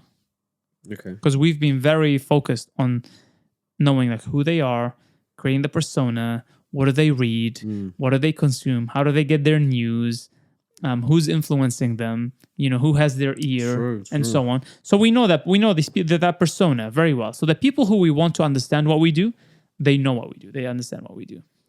But there's a lot of people that don't know what we do. They're still confused. There's a lot of people out there who are like, they're like the top of the adoption levels are really, really high. They don't have no idea. They have no idea, but also there's a lot of people who are just consumers. Like, because now that we're starting to get and mind you, up to this point, we have not really targeted consumers. True. Of content. We have been very B2B focused. B2B, we're focused on the industry itself. But there's a lot of consumers out there who don't know, a lot of listeners who listen to this, hopefully as this gets popular, who are like, I don't know what the fuck Parrot is. Like, what do they do? Let me look them up and so on. And so, but because we talk about TV shows and movies and we report on a lot of TV shows and movies, we touch certain fandoms, right? We evoke a reaction from people, from audiences, and a lot of them don't like what we have to say about their favorite TV shows. That's true. You don't want to piss them off. No, and sometimes you're just like, hey, like this is like, we host an award show for the most like popular TV show. Yeah. And TV show A wins, and then the fans of TV show B get pissed off, and they go out of their way to try to pull you down, try to destroy you. Yeah. And and they go, this is why Parrot sucks as a company. This is why they're inaccurate. This is why they, And it's very fascinating, and it's actually quite inspiring to see how passionate people are about their favorite content. Yeah. And at some points, we do actually have the goal at some point to help consumers globally. Help them, also. Yeah. But we'll park that for a second episode. We'll park that. Let me just do something really quickly. Yeah. Oh, this mezcal. I don't know if you poured me more than you poured yourself, but no, it's good, isn't it? It trips you out. I'm like, well, let's keep the conversation going because I don't think I can drive right now. Let's do another one. It's good. I'm liking that. Hey, call that Adrian. Let's go. Adrian, I did not expect to get this many references on that podcast. Adrian, primo. This is good, bro. This is good, man. This is good, bro. You want another piece of ice? Yeah, let's do it. All right. We'll keep this in the podcast anyway. All right. This is an important part of the podcast. This is an important part of the journey. Bro. Listen, one thing that I learned actually, given this is going to be a part of the podcast, is you have to learn to enjoy the journey. Yes. And I'm going to tell you something. I am fucking horrible at that. I really am. I wish I was better at it. I'm not good at it. Bro, we finished this. I just realized that. Actually, I'm telling you. Oh, shit. I'm telling you, as we were talking, I was like, wait a minute. Proof. It's proof. Adrian. God damn. Adrian's like, salutes right now. He's watching this saluting. Adrian, send us some for the next episode. Cheers. I'm not good at it. I think that's another part that people don't talk about when they talk about people creating companies, creating value, hundreds of employees, whatever, is a lot of, and some people talk about that, but the time flies. Yeah. Days. Yeah. Into weeks, into months, into years fly past. And if you're not present, then you'll wake up one day going, what happened to the last 3 years? Yeah. And I'm telling you, I'm horrible at it. I am absolutely horrible at it. What do you think you're doing to improve on that? Well, I'm now starting to be a lot more conscious about it. Okay. I'm now starting to be a lot more conscious about being present and the value of making sure that, it's not always about the destination. It's also about the journey, that you go through also. And it's easier said than done. It's really easy because in the day-to-day, you get caught up in it. You get caught up in it. And the more successful you are, by the way, the more you build things and the more impact you have, the higher the stakes get. Yeah. And the higher the stakes get, the more stressful it is. Yeah. And then the more you're like, well, those other things in my life don't matter because this is like such high stakes now. Yeah. So important. But the reality is, it all comes and goes. It all comes and goes, and you only live once. And so I had this mantra when I first started. I codified it. I once went to give a presentation to a bunch of MBA students, and they asked me about what entrepreneurship means to me. And I said to them, and you've heard this before, but I said to them, for people hearing the first time, I said to me, "You're born," and I drew a line on the board, and I said, "You're born." Wait, pause there. Yeah. Because you're literally walking into one thing I prepared, which is a question around that. Sure. Okay, let's go. So I'm walking into it. You're literally walking into it. All right. Oh, damn. That's what it is. That's exactly what it is. Here. That's what it is. And yes, before you continue, because that's perfect. I put it up here because I remember seeing this for the first time. Yes. And I was like, fuck. Yeah. Literally, you spend all this time at work. Yeah. You spend all this time sleeping. Yes. And then that's it. Then you're dead. Then you're dead. Then what happened to your life? That's only your life. And by the way, like that assumes that work part assumes that like you work 8 hours a day. Yeah, true. 5 days a week. Now, if you're like me, that orange line, that's exactly where it is. It's like halfway through the life thing. Yeah. And so you end up with this tiny bit and you're like, wait a minute, what I'm left with is like 12 years only. Yeah. And that 12 years is from like that when I'm like 70 to when I'm 82, which is, whatever, my average life expectancy. Yeah. And I don't want to only live when I'm 72 to 82. Yeah. I want to live now. Yeah. So I had to think about it. Again, like I had to think about it from a macro point of view. And my approach to a lot of these things that I do in life is now anything that's worth thinking about is just think about it top down. Because when you're going, like you use any analogy, if you're going through a forest, if you're driving on the road, if you're building a company day in, day out, it's always easier to look at it top down and look at the forest and you're like, oh, that's the best pathway here. Yeah, that's right. Look at the road and you're like, oh, that's the long way here. Let me go through a shortcut here. It's always, so when I look at my life top down, this is what I see. On the left-hand side, I'm seeing what I'm told. Yeah. This is what I grew up being told. You need to strive for work-life balance. So maybe let me explain this for people who are seeing the first time. So you're born, and what this shows is you're born, and 700 hours later, you die. That's your average life expectancy, more or less, across OECD. So you sleep for about 230,000 hours, assuming you sleep for 7 to 8 hours a day. You work for 170,000 hours. That's assuming you work 9 to 5 cents after you graduate until you retire. And then the remaining is your life. And why did I draw this? I drew this because I was like, okay, so people tell me about work-life balance, and this is what that means. I'm sleeping, so I can't have work-life balance when I'm sleeping. Yeah. But in the remaining time when I'm not sleeping, I have work-life balance. So let me put my work into one bucket and we'll put my life into the other bucket, and then I have to have balance between them. So I go to work, that's what you're told. Yeah, you go to work, you go home, then it's like your life. Yeah. And then I looked at it and was like, wait a minute, that sucks. First of all, I work more than that orange. But even if you didn't, that's like a third of my life. That green thing is only a third of my life. Yeah. But I want the whole thing that I'm not sleeping to be my life. Like I want the whole thing to be my life. And what does my life mean to me? So I started mapping out what it means to me, and that's the right-hand side. My life means to me my family, because that's the most important thing to me. Mm-hmm. Passion. I'm passionate about a lot of things that sometimes have nothing to do with my work. Yeah. Sometimes they intersect, and it does have to do with my work. For example, I'm passionate about a football club. Yeah. Or football as in general, as sports. And that might intersect because, at Parrot, we happen to also do sports. So that intersects. But sometimes it doesn't. It's about having fun. It's about working hard because I enjoy that. I enjoy creating something. And I know anything of value to create usually is we have to work hard. It's not easy. Yeah. It's about making an impact. And it's about changing the world, which is how we started this conversation. About changing the world. But for me, these are all different pieces that come together. And all of those pieces, when they come together, I wanted that to be my life. Yeah. So I mapped this first for me. And the first time that I presented it publicly was at this, as I mentioned, this MBA program that I was teaching at. And they asked me, like, hey, explain what entrepreneurship means to you.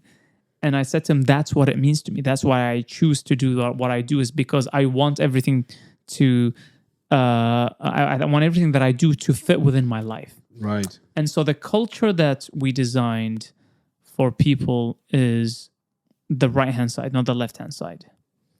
That is, it's intertwined. So there's a lot of workplaces. And again, this is not to say there's a right or wrong way of doing it. There's a lot of places where you go to where there's a very strict 9 to 5, show up, you clock in, you swipe in your card, they look at your hours, you go home, and then you're done. That's just not the way that we operate. Why? Because I know that if something is important to me, and it could be something trivial in the grand scheme of things. What is trivial? Trivial is my favorite football, to stick with that example, my favorite football team is playing. But for me, it's important. Yeah, I like it's. I have fun with it. It's passionate. I get like worked up. Sometimes I swear, like it's a part of life. But we're both big football family. So that for me is important. Maybe for you, it's taking your daughter to her swimming class. Yeah, and that her swimming class just happens to be 11 in the morning. Wouldn't it be nice if like you weren't like, oh fuck, I can't take my daughter to my and then you feel shit about that because you have to be at work. Yeah. That just sucks. Well, can you wait? Can you just take your daughter, take your daughter to her, class, drop her back, and then whatever, it's going to take you 2 hours all up. Can't you do those 2 hours later in the evening? Well, if you can, then why not? Well, some places don't let you do that. No. And so I wanted to build a place that worked for me, first and foremost, that reflected what I believed we should approach and how I wanted to approach my life. And then I was really clear, and I am really clear about it with people, that says this is who we are, this is who we are not. And if you join, this is what it means you will join. And if this is what you're expecting, this is not what we are. So this is not the place for you. And it's just level setting expectations. And that means that just like no one's going to ask any questions if you say, hey, I'm going to take my daughter to her swimming class at 11 a.m. Like, cool, Yeah. At the same time, sometimes someone might be like, hey, Esty, I need your help tonight with this something that I'm working on for tomorrow to present tomorrow. And you have to have the flexibility. Yeah. To be able to I got you. Like move things around at home. And then well, I'll help you out with it tonight. And so it's flexibility. That's all it is. It's flexibility so that it's all your life. Now, that means that what you do, you have to enjoy what you do, be passionate about it, make an impact. And so that's why for me, we're always pushing. We have to push the boundaries of what we're doing and the impact that it's having, because otherwise it's not worth doing. It's not worth doing. I'd rather do something else. And so one place that we will never become is a place where we have a product and we sell it and we just make money off it and everyone just shows up to work and so on. No, we have to always push our ambitions higher and have grander ambitions and want to achieve more and have more impact and so on. Because our goal is ultimately to change the world and make an impact. Yeah. May I want to, first of all, I want, again, this that graphic, when I saw it, I think it changed something in me, because I see life like that line that you see there, because I'm very passionate, just like you are, about things and about work. But here I want to, first of all, before my idea goes away, I want to give you kudos, because a lot of people say they do that, or companies, but they don't do that. There's a lot of people that want to seem like they're keeping up with the times, and that's like a marketing gimmick. They've been flexible and stuff. But the reality is, not really. You know, you still gotta show up at 9:30, otherwise people start looking at you funny. And you actually do this, and I can say it because I'm super honest, but I work with you, and I can definitely say that that's the only company I've ever worked with where that is actually true. You can actually say, "Hey, I'm taking my daughter to this thing." There is no questions asked. There's literally no question. So I want to give you a doctor's note. Exactly. There's none of that bullshit. So I want to give you kudos for keeping a culture. Not necessary, but the way that you actually shown it. We have to be intellectually honest about it. Yeah. We have to. That's big for me. Yeah. So I want to give you kudos for that.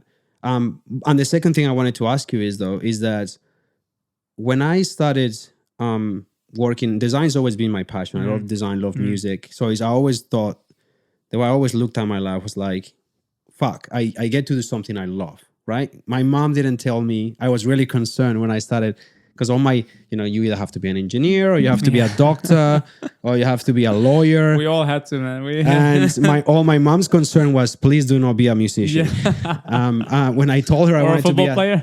Well, actually, for me, I told my mom I wanted to be a football player. You know what she said? She's like, okay, because my mom loves football and she's a coach. All right. But she's like, but you still gotta go to university. And she pointed out to this legendary Colombian goalkeeper who is a dentist. Yeah.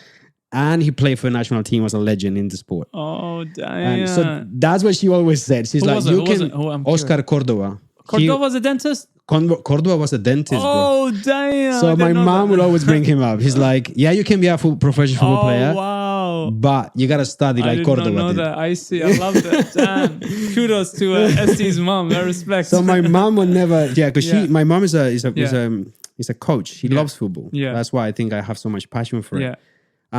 But when I told her I wanted to be a designer, I was a bit concerned. I was like, damn, man, I don't know if she's going to be happy with that. But she always supported me. Yeah. Always supported, the music I like, which is like metal and stuff. Yeah. Regardless of her religious beliefs. So I always appreciated my mom through that. So all to say that I was actually going to study something I loved, which I was very happy about. Because I was like, I'm never, this thing where people say, if you do what you love, you're never going to work a day in your life. Yeah, that's right. Yeah. Then you finish university and then you find yourself doing design, but they're not really doing something you love on so many stages. Like you're doing design, but you're not really enjoying every single day, and then that sort of intervenes with passion. You always do things with passion, but there's a lot of things that, I remember one day I was working in an agency, for example, and when every designer that works in an agency knows this, but sometimes there is jobs that you think, hey, fuck, I don't want to be doing ads for 18-year-olds about vaping. Right. You know what I mean? Yeah, it's like I feel wrong about that. This is not what I want to be doing. Right. Or I don't want to be selling highly, addictive things to kids or something like that. And it gets in the way of you enjoying your work. And then at the end of the day, you do have to make the best ad you can. And you're like, God damn, I don't think I want to do this. Yeah. All that to say that only when I started doing this job is where I actually found that could work. That you could be very passionate about something. You do something that you absolutely love every day. And I talk to friends and I always feel like, shit, man, a lot of the people I talk to, they don't actually love their work. They actually see it like the other graphic. And they don't understand. I have a lot of friends who, like you're saying, I could never work for a lot of friends who smoke or whatever, but like, I can't work at a cigarettes company. Like I cannot wake up in the morning and I'm like, I am going to do my best, my absolute best. I'm going to bust my ass today so that I can cause more cancer. Like, that's exactly what I mean. Like the purpose part gets on the way. Let's get past like a lot of like, oh no, but we're doing this is about like ultimately That's what I'm doing. Yeah, exactly. That's what I mean. That's what I mean. And it gets, so that's why I was saying, like, the guy graphic on the left, despite of you doing the job that you love, it gets on the way because you oftentimes you don't find the job that you love. Like, it's really hard to find a place where you fit. Yeah. The culture fit, the product that you're building makes a difference in the industry. Yeah. On top of that, you're passionate about TV. I mean, who doesn't love TV shows, movies, sports, all that kind of stuff? So I think you're in a very privileged position in that we are actually in an incredible industry. We work with incredible people. Yeah. We are, it's just the best. Yeah. And we enjoy the ultimate product of what we work on. We enjoy the movies and TV shows that we get to work on every day. So what do you think people should do to, because I know how hard it is, and people sometimes ask me, when you spend a company more than 5 years, they're like, oh, you're going to move on to the next role. Yeah. And then you're like, nah, man, fuck, no, I don't really thinking about that because I love this. Yeah. But and then there's a lot other many designer friends that I have where, they just have to move on to the next thing. But the next thing is just the next best available thing. It's not really something they're passionate about. Yeah. So what I'm trying to say is that graphic is really hard to accomplish because you really just have to divide it. It's not something I'm really passionate about and I want to put 3 hours extra at the end of the night. Yeah, sometimes there's also realities. Like, let's also be, because there might be a lot of listeners who are like, look at these fucking privileged idiots. Like, I show up to work and I have to do this job because it pays the rent. Yeah, correct. That's what I want to get to. And I got to feed my kids. And that's what it is. And these morons are like, they're privileged. Of course we're privileged. Yeah. We have to be aware of that.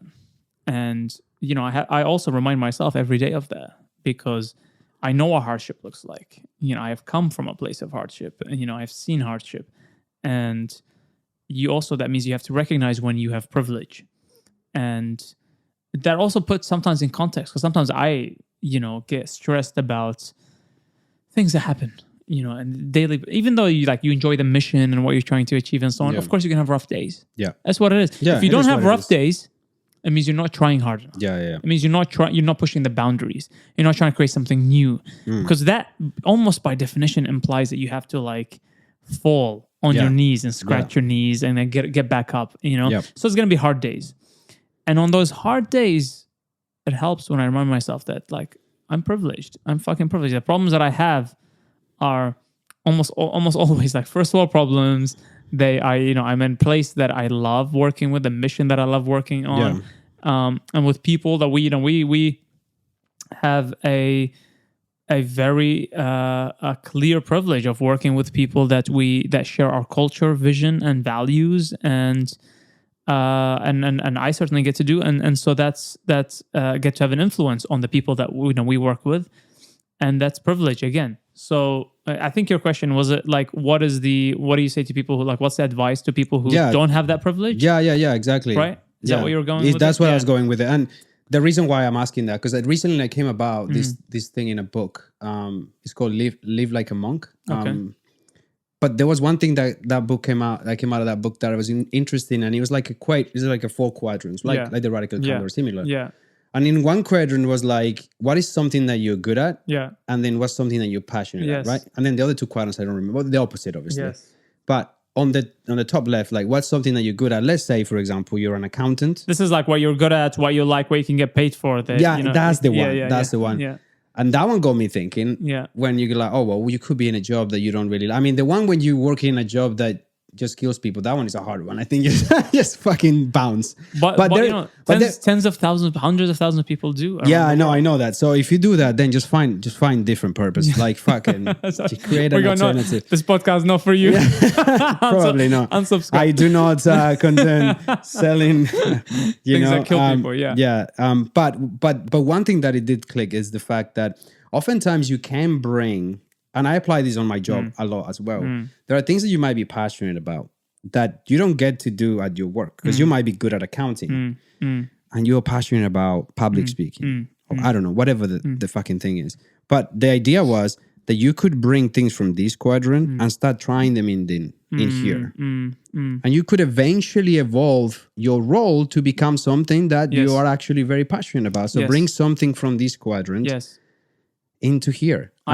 Yeah. That's exactly right. I have 2 pieces of advice for people who are in that position.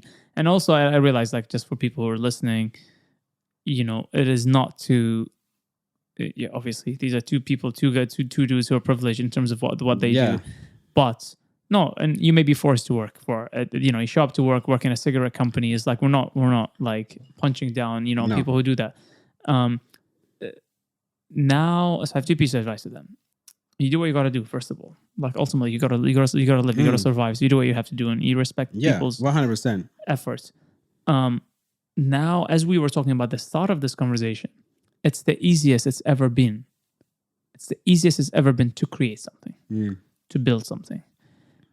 They have these like fully autonomous AI developers for you for free that can like help you create a website. Yeah, help you create an app or something. And like you said, I think to the extent that you can bring some of that to your job, and maybe move something from one quadrant to another, and maybe put it into like, maybe can I evolve what I do? Can I be entrepreneurial in my job? If I'm working, I don't know, let's stick with that example. Like, if I'm working at a cigarette company, like, can I create something that? How can I create something that?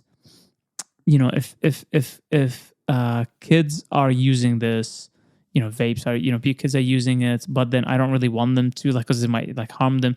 Can I create something that gives them, this similar type of effect, but with less harm? Like, can I, like, you can always be entrepreneurial at your job. Yeah, that's exactly what I mean. Yeah. That's what you like always, and now you can. There's a lot of help because you can bounce ideas. Yeah. Even if you don't know anyone to talk to, there's an AI to bounce an idea off or something, so you can do a lot. You can do, I think that was the one message. It's not to like belittle people who do that. No, 100% not. It's just you can evolve what you do. One, if you want to stay there. Yeah. If you don't, if you hate what you are, you're doing it because you have to. Well, that's the second piece of advice, which is it's now easier than ever to pick up something new. Yeah. It's easier than ever to pick up something new. So it's either never to learn a new skill, again, because we have so much resources That's true. and ability to practice a new skill. It's a lot easier to create something on the side, create a side hustle.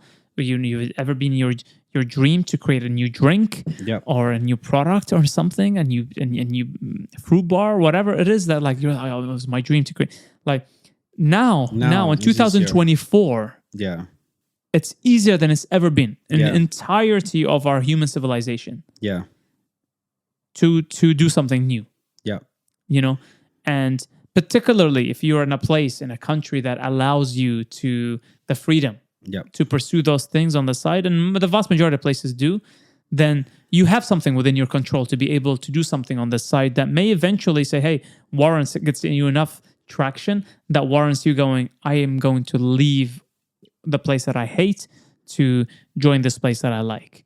Now, that's the second part. If you kind of hate where you are, if you don't mind where you are, if you like where you are, but you should always still push to reinvent yourself. You should always push to reinvent yourself. And we kind of do that where we try to do that anyway. We'll always try to push the boundary, try to develop new things, come up with new ideas, take the initiative. Don't just do like, here's on my task list, I'm going to do that. Be proactive. We're proactive, solve problems and so you're always trying to reinvent yourself. Like, how can I get, the historical ladder that you grow, like you grow to be told to climb. Like, how do I just get at the top of the ladder? What's a shortcut? Like, ultimately, what is something I'm going to do that is so impactful? So let me go around it. Let me be creative. And so there's a lot of tools that are now available, I think, for people who have the initiative. So that's all it is both of those things is just about having the initiative. Having the initiative to apply yourself at your job, having the initiative to apply yourself outside of your job if you don't like what you do. And so we're privileged. We like what we do. And so, but we still push the boundaries. We're always trying to do new things. Yeah. Sometimes uncomfortable because we have to learn new skills. Yeah. But it's good because you get to grow and you get to do new things. Exactly. Yeah. I think the learning is always being in an uncomfortable position is good for you. Yes. I'm in an uncomfortable position right now. I've never done anything like this. and that's the next time you do it, it's going to be better. Yeah, exactly. And the third time. That's the reason why I'm doing it, actually. the reason why I'm doing this is because I want to get better at this. English is not my first language. So I'm just a test subject, just to help you. Pretty much. I get it. But yeah, this is a test project. This is a pilot. Is a experiment. Yeah. To see what happens. I mean, I don't know. I've never imagined in the wildest of my dreams that I'll be speaking. Yeah. On the internet. Yeah.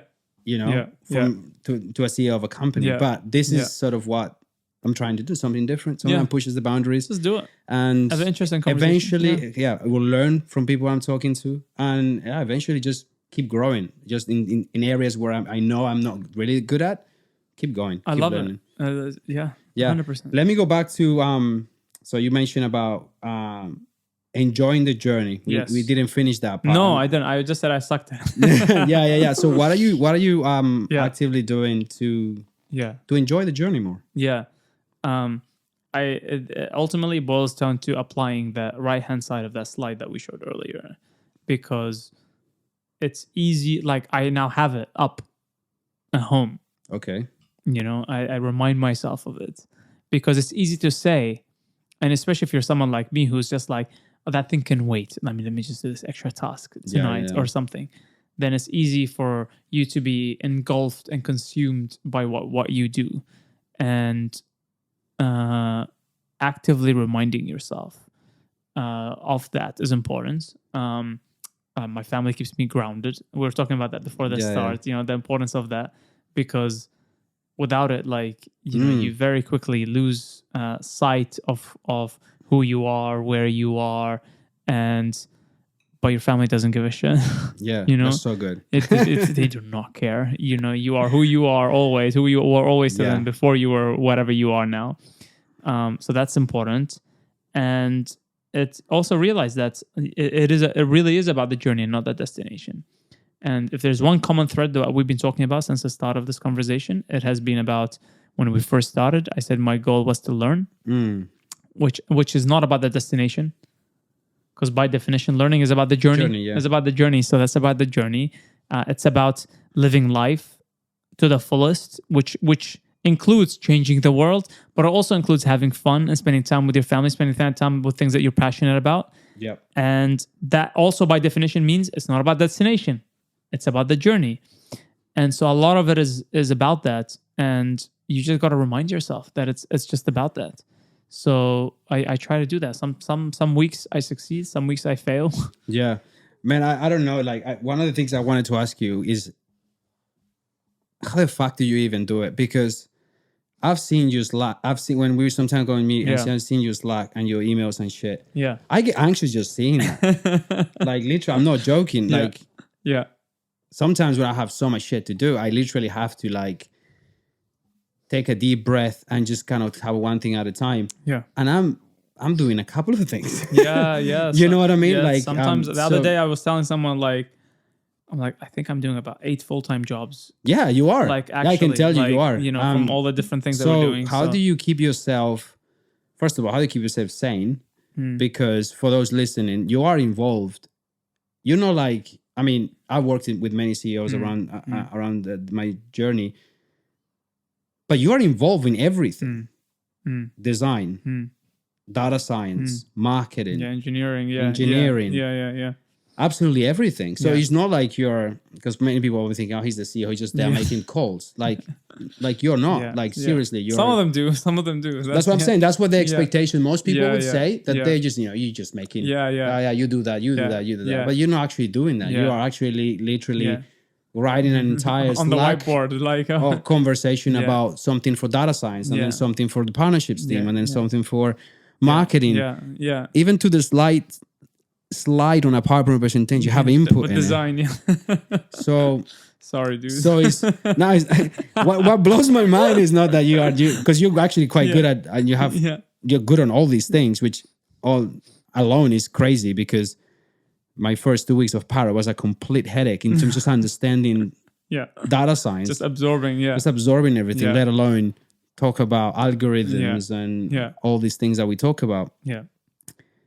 How do you manage that? Like, what is there anything is constantly in your mind? Because I could easily get anxious. I just fucking disappear for a month. Yeah. If I was you. Yeah. What do you do to manage sometimes that? I feel like that. Sometimes I feel like disappearing for a month. Yeah. How do you manage that? It's hard, man. Like, even just talking about it now, honestly, like I don't have my phone.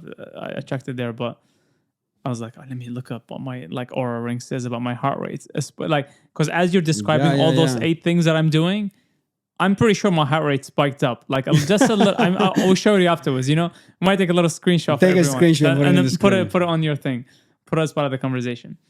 And I notice it, but like I have these things. Like I notice sometimes when my stress levels go up, my heart rate goes up. There's a few things that I do that are for me are fundamental. I stay fit and active physically. For me, that's a non-negotiable, because for me, that's a reflection of just how well I'm doing, how fit I am. And and I always say this at work, but what we do is a sport. And we're trying to be the best in that sport. We're trying to be the best team on the planet. And that requires you to be an elite athlete. Now, our work is not physical. It's mental. But we're past the days where there was scientific debate about the link between physical health and mental health. We're past that now. Yeah, that's okay. We're past that. Like that. So now we know these 2 things are like this. Yeah. Right. So if I wanted to be the best at what I do physically, if my job was to stick with football, is to play football, then as you know, so a lot of footballers go through really down periods sometimes when their personal lives aren't shatters. Yeah. They go through divorce, they go through whatever it takes on their mind. They don't express themselves as well physically because they don't play the same enjoyment. Yeah. They lose their way. They lose, and vice versa. Sometimes their troubles on the field impacts their personal lives as well because their lives are intertwined. And so if you understand that, you go, okay, well, I'm going to try hard. Again, I want to say, by no means I'm an expert at it. I think I'm actually quite bad at it. But I try. I try to stay physically fit. That for me is non-negotiable because that allows me to look myself in the mirror and go, I'm doing okay.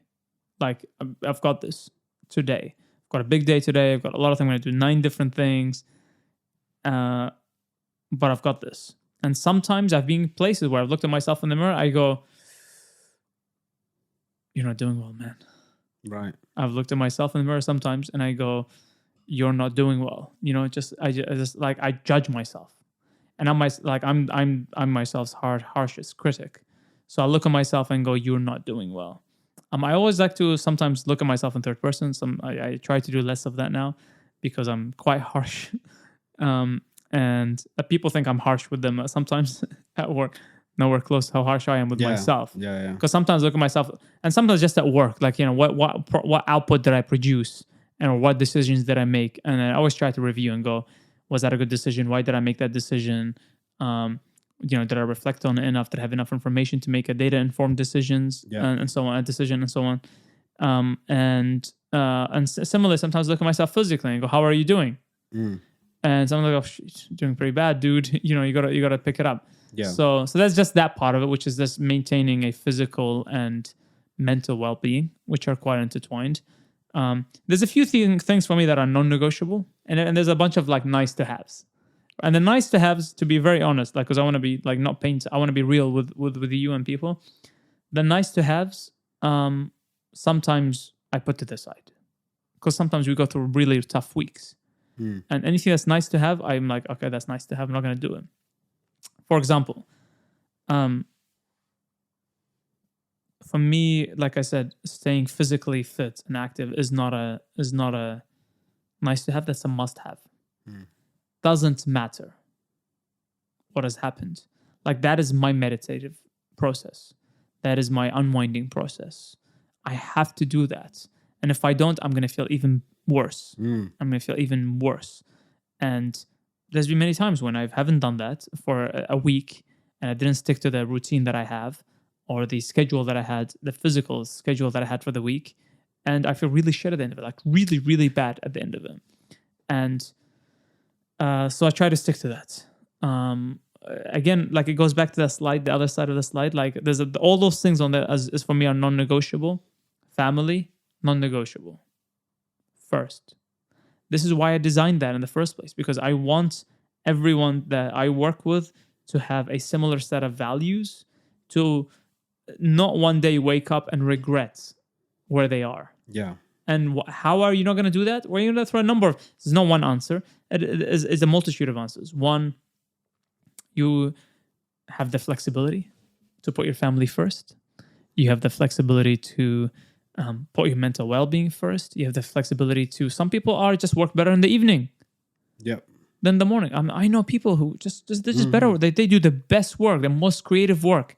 Quiet at night, headphones on, lights out. And that's the best. I love that. Right? So you might be one of those people. Yeah. A lot of people do that. And if that's the case, why should we, if you and I are designing this place for the next 100 designers to come and work on all the products that we're building over the next 10 years, why should we not create an environment that allows for that? Mm-hmm. You know, if someone comes and says to you, hey, ST, I'm going to have that for you on Monday, you know, and it's Wednesday evening, and they say to you, I'm going to have to do that the following Monday.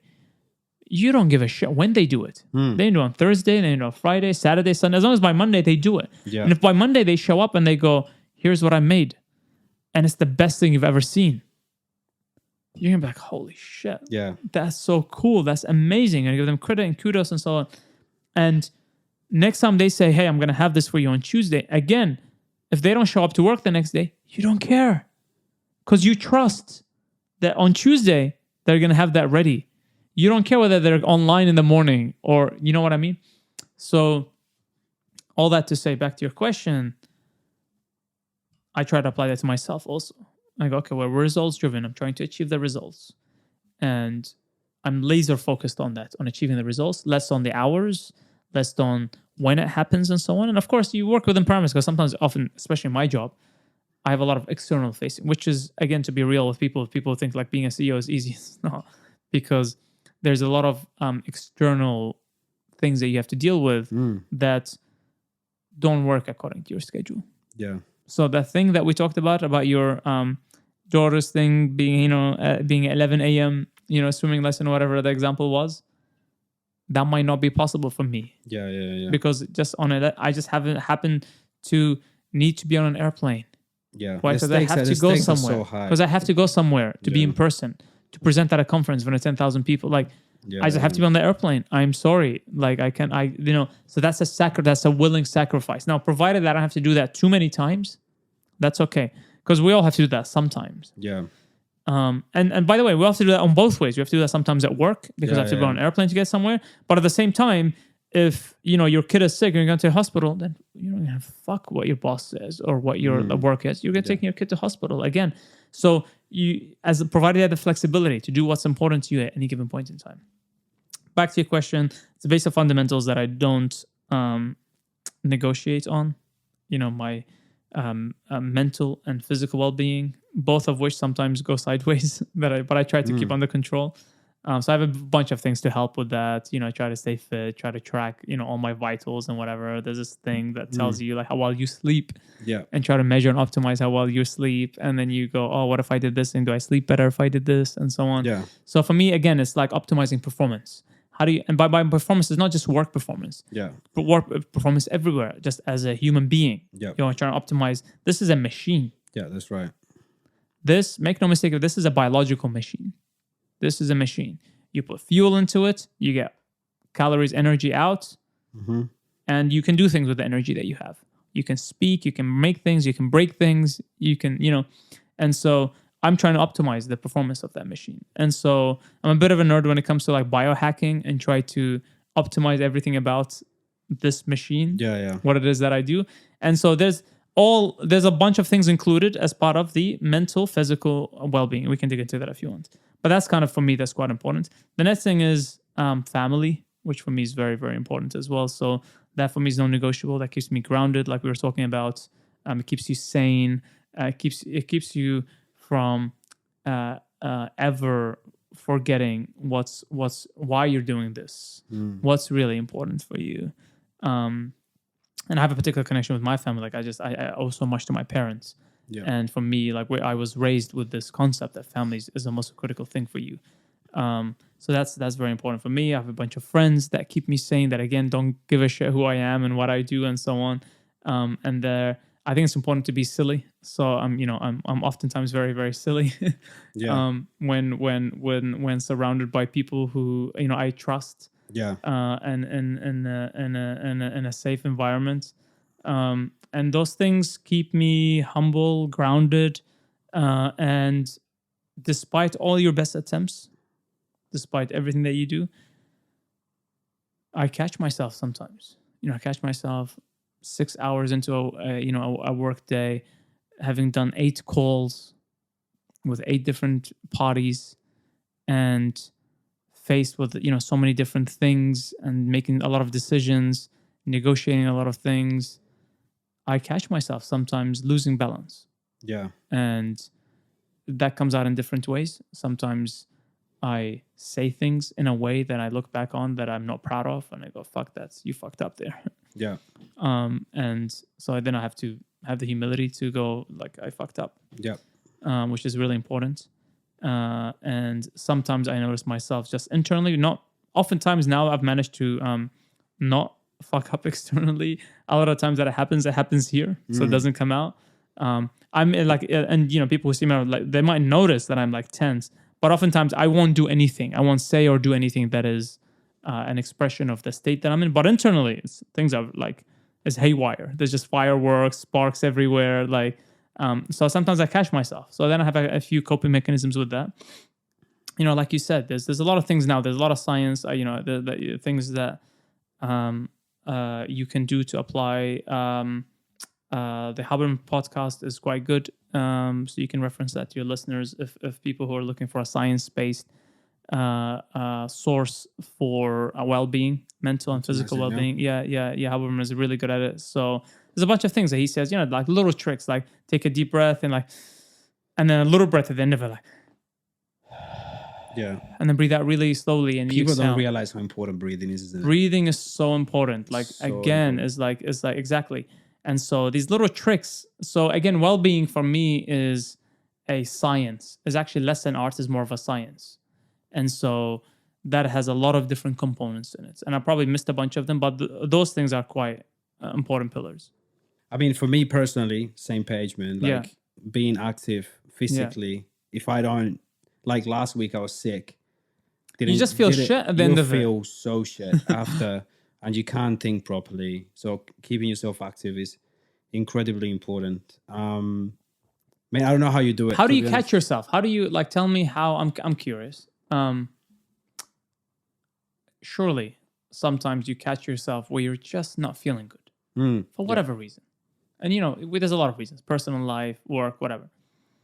And when one thing I'm trying to get better at is resetting. Yeah. Tell me how, to the extent you want to share, how do you reset? Like, how do you, when you catch yourself sometime at 3 p.m. and you're just feeling shit, you don't know why. Yeah. You don't know why. It could be a bunch of reasons. You're just not feeling good, and you're short, and the responses that you give to people, you're giving one-word answers. You catch yourself being really short with your partner, or your colleague, whoever. And you just catch yourself, and you're like, oh, that's like, and you kind of notice it. Yeah. And you're like, ugh, how you feel about yourself. You feel shitty. About yourself. Yeah. How do you reset? That's something I'm actively working on. Yeah. What do you do? Happens a lot. You have to kind of reset. And the way I do it 2 ways. And it kind of goes back to what you said, is physical. So one thing I do whenever I'm finding myself like that, I kill myself in the gym.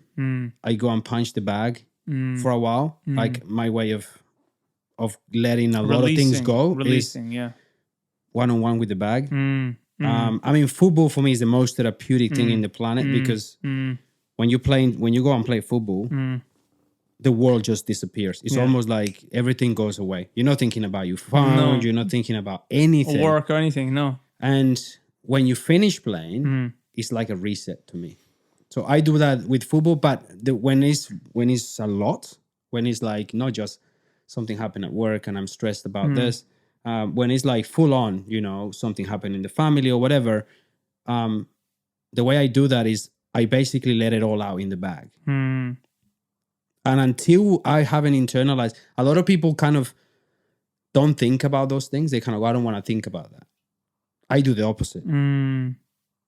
You actually dive into why the fuck did I behave this way? What caused that? What triggered this behavior? And I let it all out in the bag until I'm kind of fuck, I figured out why I did that. What's causing that? Then I come down. Then you reset. Then I go, oh shit, I know why. You reset, right. And then, I do it too physically sometimes. I do that combined with something that you do physically. For example, jump in a fucking cold bath to the cold plunge. That resets you so hard because all you can think about is how you're freezing your dick off. And all you have to do is breathe and breathe and breathe. And everything disappears for a moment. And then again, the body goes through a whole bunch of things and it helps you reset. Combine that with hitting the bag, going to the gym, killing yourself. Cold bath is so good, man. Yeah. Cold bath, since I've started doing it. Yeah. And then again, just try to, whenever I find myself in the same situation, I acknowledge that's what triggered that thing. And then I was like, what can I do to... So for you have summarizing what you just said, you have a physical release mechanism. Yeah, 100%.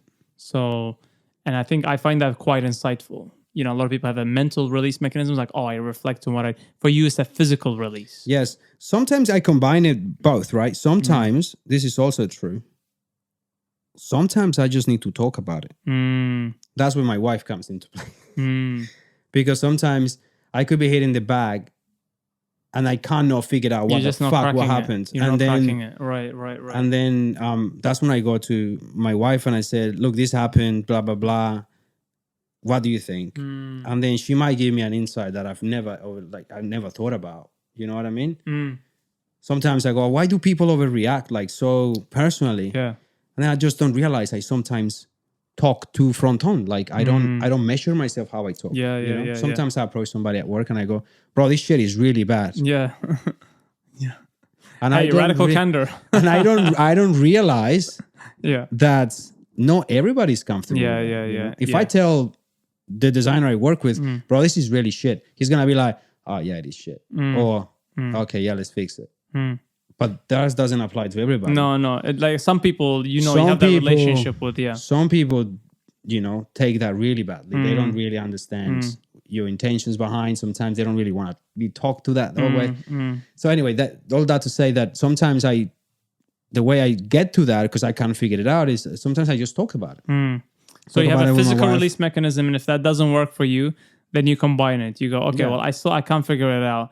I need to talk through this. Yeah. And then is having someone, trusted partner that and it could be your wife, your girlfriend, your friend, your sister, brother, whoever, someone that you trust, that you just bounce ideas with. And you go, hey, this is what I'm feeling.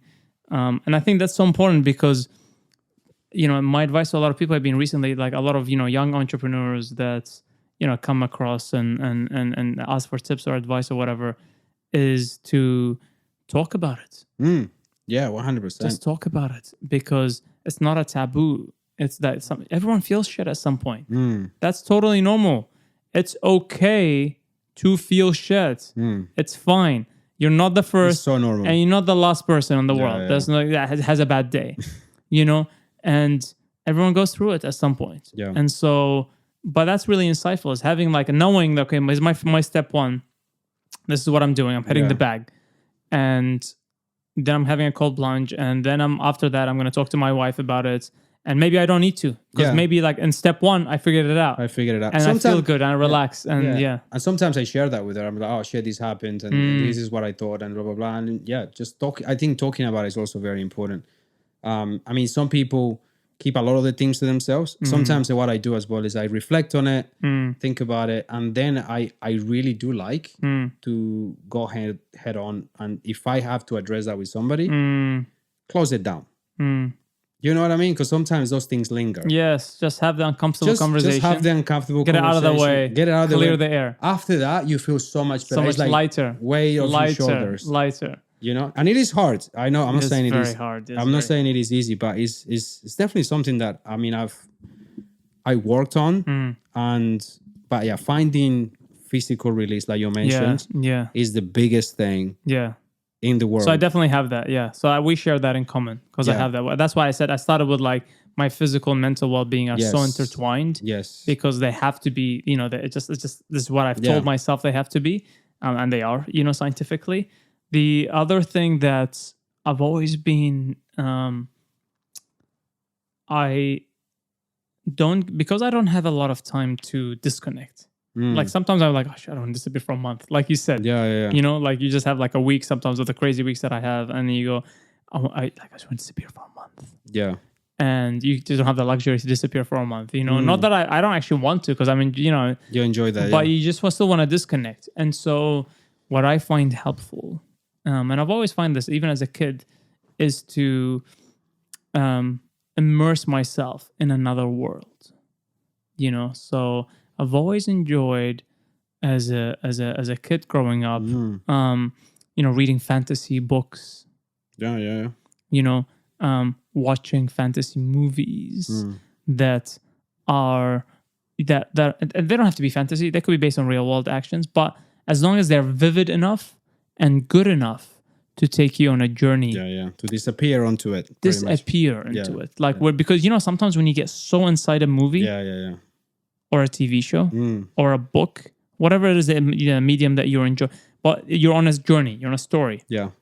And you get so immersed in it that you are inside that world. It's almost like you're visual. And by the way, near enough, like soon enough, we're going to be able to actually be visually immersed in the environment 100%. Around us. But in the absence of that so far, it's been storytelling. It's just been the way the story is told. And when sometimes you get so immersed in something that you forget about everything else around you. Yeah. You forget about the thing that pissed you off earlier today. You're just, and that for me is another type of tension release. Is because oftentimes all you need to do to figure out a problem is look away from it. Yeah, that's true. That's also true. Yes. And I learned that the hard way. Sometimes all I need to do is look away from it fully. And it doesn't have to be, I don't even have to look at it long enough, like away from it long enough. It could be just one night, one evening. Switch off from it for one evening. And oftentimes, but if I'm successful in doing that, not like half-ass it, not like, oh yeah, I'm reading this book, I'm watching this movie, but like you're really thinking about it, oh, I'm going to have dinner with my wife, but you're really thinking about it, like not half-assing it, truly disconnecting yourself from it. Find a way. And again, sometimes successful, sometimes unsuccessful in my attempts. But if you can find a way to disconnect yourself from it, 100%, sometimes that's all you need. And oftentimes I wake up in the morning and I go, oh, I found the solution. Yeah. I know why. 100%. I know why. It happens with design so much, man. When you sometimes you're staring at the thing and you just can't figure it out. Look away. Come back. Do something else completely different. Yeah. And for me, and it could be different with different people, but for me, it's just anything that takes you on a journey that is immersive. Okay. Because for me, my mind is like, I have a hyperactive brain. I'm always thinking about 12 things at any given point in time. And something has to be super immersive. Right. Super immersive for me to be in the zone. Yeah. Present. Yeah. Like I struggle with being present because of my hyperactive brain. Because you're thinking about I'm always thinking about 19 different things. So I struggle to be present. But sometimes just a great story. So usually I go to in my younger days I used to read a lot, but now I don't have time for a lot of that. So I'm like, okay, if there's a movie made about this thick ass book to our movie, let me just watch the movie. And then sometimes I have my go-to movies. Sometimes I don't even want to watch something new. Yeah. Because I don't have the mental capacity. Else, to go into a new journey and learn about a new world and new characters or something. So I watch something that I've watched before or read something that I've read before. But it's so good that it's still immersive, and you go inside that world. Hey, let me just go down that world again. Whatever that world may be, it could be a biography about someone. It could be Middle Earth. If you're reading, Lord of the Rings, it could be whatever it may be. But something that just immerses you into something where you're truly going to be captivated. And it could be a documentary about some person that you look up to. Something you're immersed into that just disconnects you from whatever is happening in your life, and then back later, go to sleep, wake up in the morning. Once you replug in and you reconnect, you're like, oh, that's easy. Yeah. So I don't know if that helps people, but that's something else that I would add. No, 100%. We I don't know if you realize we've done 2 hours and a half. Are we smashing through 2 hours? Holy crap! I think we should Adrian, cut it. This is you, my friend. Yeah, because there's so much more we want to talk about. Save it for part 2. We save it for part 2, and I appreciate your time. So I know you have to go. Again, you have like a million things to do. So I wanted to, before we finish, I want to ask you 2 things. Yeah. The first one. Yeah. Is this. Let me just put something up real quick here. The first one is, and this is going to make you laugh. If you are looking at this boy right here. Oh, no. Oh, no.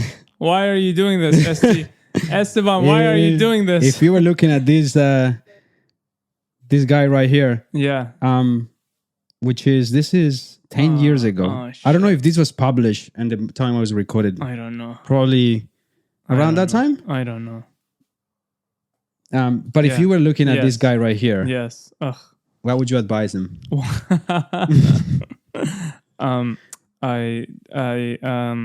Some people love I never understood it. Some people love looking at themselves, like watching. I despise looking at any video. You're not looking to look at this podcast. Right? I'm sorry.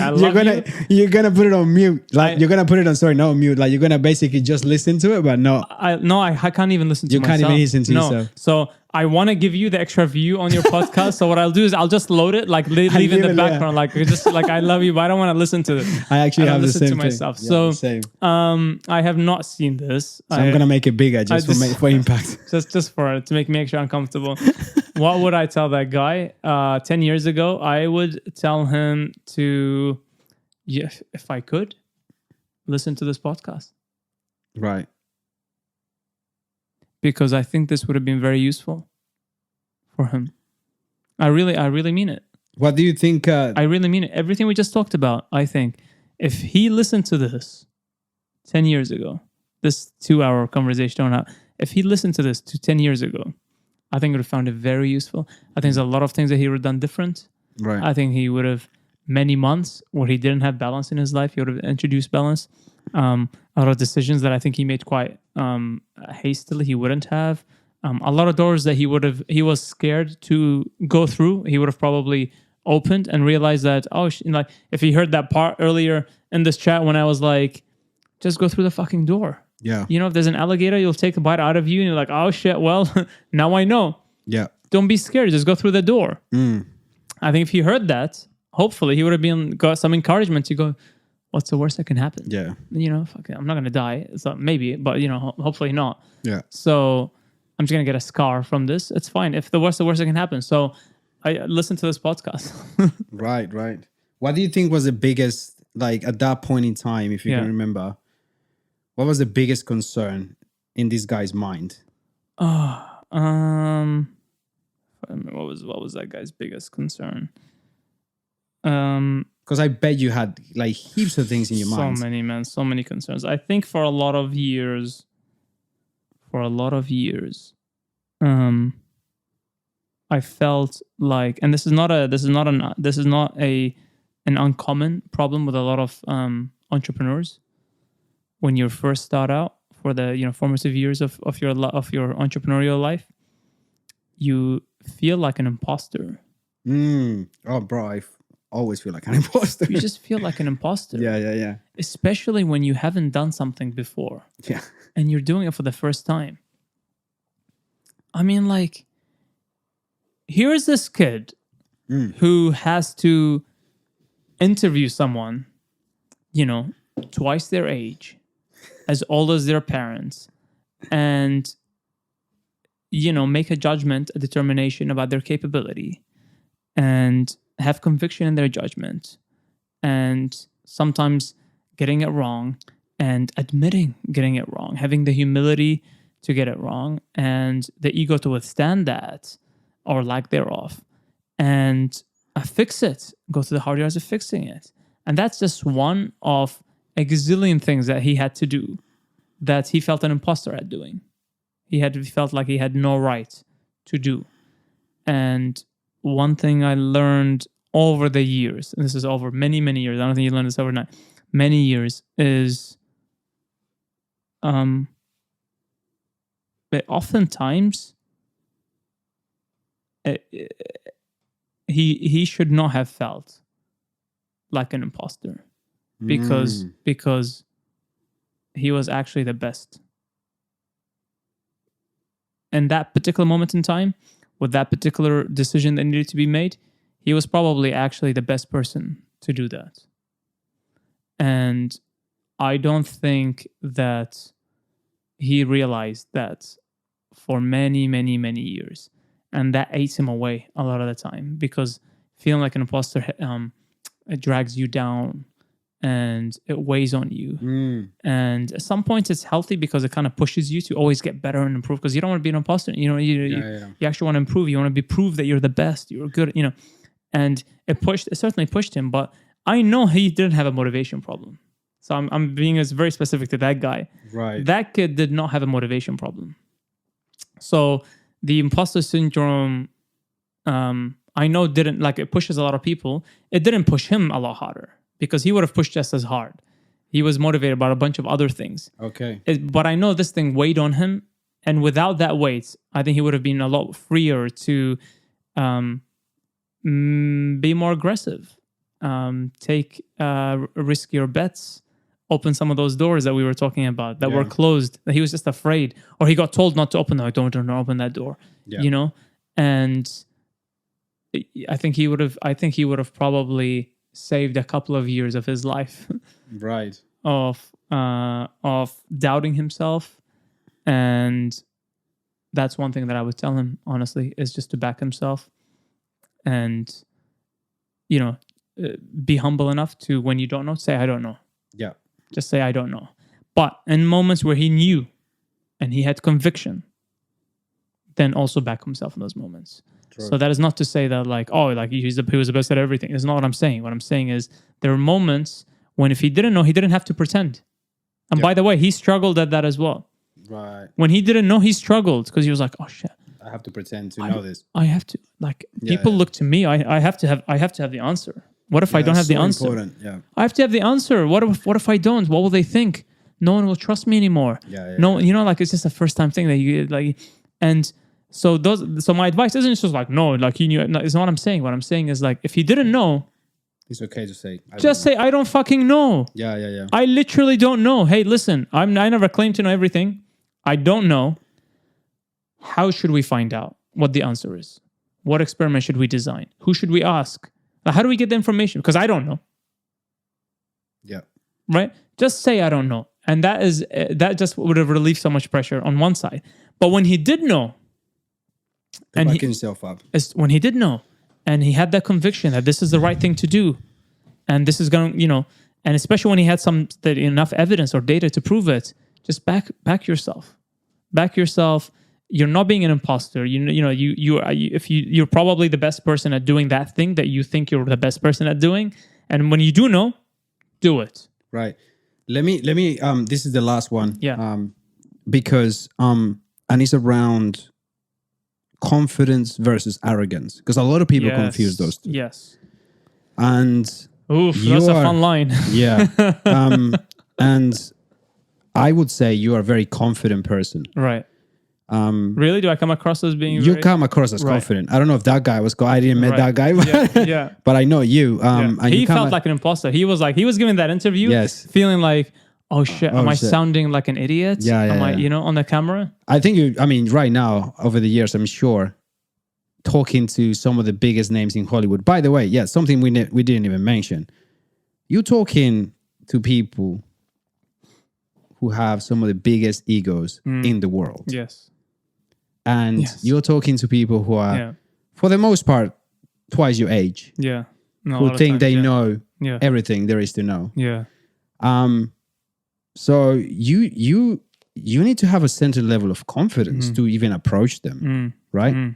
Like we sometimes disagree with them. Sometimes disagree with them, like head them front on to even gain their respect, right? A lot of people I've heard, and I've learned this a lot from fighting. A lot of people mistake arrogance with confidence. Yeah. Right? There's a lot of fighters that go out there and they just believe in their skill set and they say, I am going to demolish this guy. And I fucking love that, bro. It's like you learn from that fighter mindset. It's not arrogance. It's simply believing in what your skills are and what your output's going to be. Now, if it doesn't go your way, for the most part, most great fighters go, shit, I thought I could beat him. Yeah. Reset, come back, get better. Yeah. That's it. Yeah. But the confidence is so important for the mental game, for the physical game, for the output. Yes. And I think you're very confident. How do you manage so that confidence doesn't become arrogance, or even just from the perception point of view? How do you manage that? And like today, now that you're talking to, again, we dive into who some of the people you're talking to right now. But fuck, man, I mean, talking to these people, how do you manage that confidence that doesn't turn into arrogance? Because it could happen, right? Sometimes that confidence that you think you are showing might be arrogance. So how do you manage that? I don't often think about, is this coming across as being confident or arrogant, to be honest. Okay. Again, now, back in the day, yes, I went through many like uncertain moments and I used to doubt myself and so on. How do you sort that out? Now, nowadays, I don't really think a lot about whether something is coming across as being confident or arrogant. I have become very good at noticing it. I'm very good at noticing when someone is, either being confident or they're just being arrogant. Right. So I've become quite a good judge of that, I would say, arrogantly, the irony there. And for me, it is less about whether I am sounding let me take you back to that guy first. I'll kind of bring here.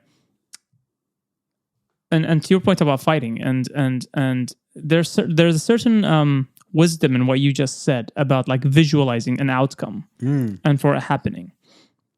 For me, it's less about I'm being I got to be confident, and that typically applies when you're giving a speech, of a couple of thousand people, of the who's who in the entertainment industry in Hollywood and whatever, or a closed door event, and the who's who of like the most influential, movie makers, a director, whatever, and that when you're just like you all like lights on you. Stage is dark. You don't see anyone, else. You don't even see the people's faces, and you just know this, and you gotta perform. Yeah. Right. That's different. That's you gotta like I'm gonna perform, and I'll say something on that. A mentor of mine, back in the day, once told me that he was president of a music label, and he said, "Wared, I'm gonna give you a piece of advice. I'm gonna stay with you," and it has stayed with me to his credit. And he said. Because we were at the time, rewind, like 13 years ago, we were pitching for funding or some startup event or something. Yeah. And I was on stage and I went to him and I was like, dude, I'm tired. Like today's been long. I've done like 3 of these presentations. And then afterwards, you got to shake the hand and people come up to you and you give the business, you're exhausted. You're just, and you have to like be energized because, you're pitching to investors or something. Like, ain't no one want to go up to like CEO of a startup and he's like, oh, I'm tired. You have to be like all energized and like so you have to play. And he said to me, Wared, I'm gonna give you a piece of time to stay with you. I work with a lot of artists. This is him talking. He said, I work with a lot of artists and over the years. And you know what separates the good artists from the great ones? When they perform, I said, what? And he said, the great ones, when they go up on stage and they sing a song for the 6,733rd time. They sing it with the same passion that they did the very first time, 25 years ago. Those are the great artists. Those are great performers. So you got to think, do you want to be a meh performer or do you want to be a great performer? Because that's what you're doing when you're going up on stage. Yeah. You have to perform. And those artists, the best of the best, when they're performing a song for the 6,733rd time, someone there has been saving money for months to buy a ticket to their concert, to get front row seats. And they don't give a shit that this artist sang this song 25 years ago. They've toured the world 100 times. They keep singing it. They like whatever now. They have a thing in their earpiece and telling them what. Like they don't give a shit. this is their life dream. They made it happen. Their front row seats to their favorite artist, and they've been saving for this moment. And you're performing for them. Yeah. Because they're hearing it for the first time. They're seeing you for the first time in that position. And so for them, that is the first time you're ever performing this song to them. And so that's I want to park that because I think that's important. And for me, that's less, I don't think about confidence and arrogance when it comes to that. I think about performance. Right. And being at the top of your game. Yeah. And you have to be at the top of your game. And you just have to understand that your job demands you to be at the top of your game. And if you don't want to be, then you're in the wrong job. That's true. You're just in the wrong job. You don't want to perform, be an artist, then don't sing. Yeah. But if you want to go on stage and you want people to buy your tickets and go up to you and watch you perform live, then you have to be a great performer. Yeah. If you want people to do that, save money for a year to buy, So for me, it's the same thing. I apply the same principles. So that advice really stuck with me. He was right about that, as he often is about a lot of times. He'll know if he listens to this. On the other side of it, so that's when I'm like performing, when you have to perform. And I think that you can probably apply that in a lot of jobs, in a lot of places, when you just show up and you just have to perform. Now, your performing it doesn't have to be speaking. You don't have to speak on stage. Your performing could be your programming or your designing or you're writing something. That's your performing. Yeah. That's your performing. You got to be at the top of your game. So that's how I think about that. But come back to your question about like confidence versus arrogance. If you approach it from two different angles, on one side, you have to perform whatever it is you have to perform. On the other side, I want to take it back to what I said about what you said, and I'm conscious of your time as well. If you don't wrap this up, but you said fighters, some great fighters go, I'm going to do this. And they do it. And there's a certain wisdom about visualizing something. Now, I'm not the first person who said this. You're not the first person who said this. There's this book called The Secret that you can buy that talks about visualizing things in the universe and this energy, But yes, you visualize something, thoughts turns into actions turn to outcomes. And to the extent that you can visualize your outcomes and strive towards them, you can achieve them.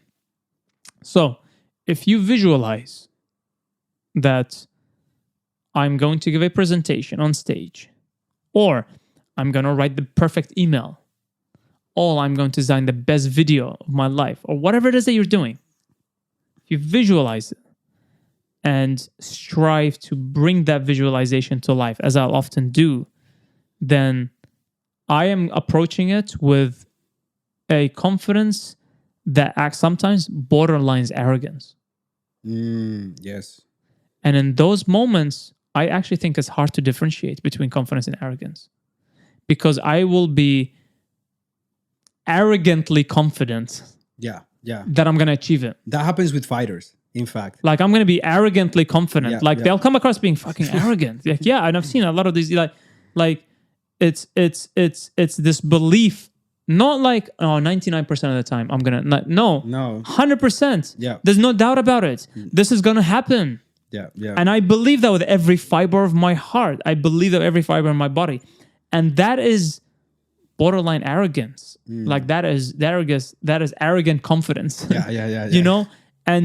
And my advice to that kid is to be arrogantly confident about approaching things that he thought must be achieved.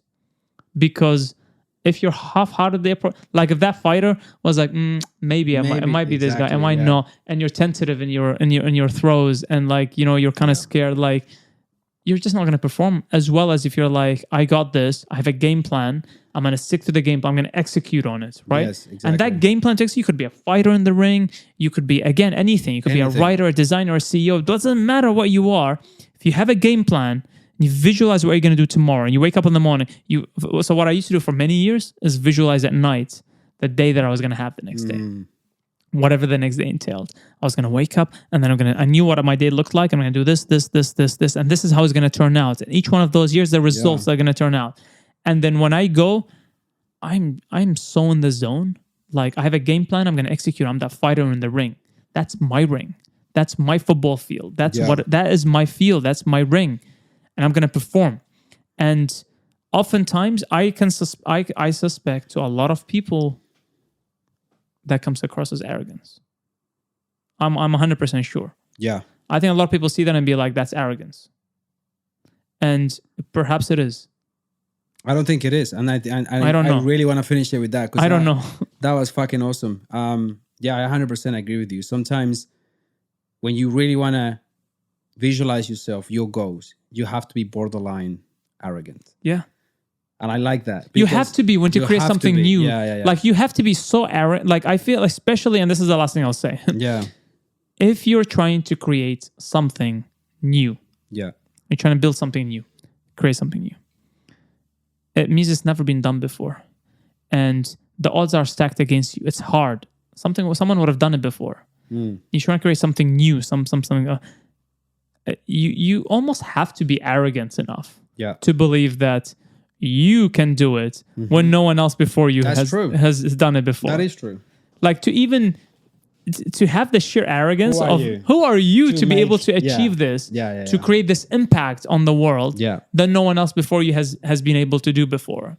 And I think the people who have had the biggest impact on humanity, I think they're arrogant.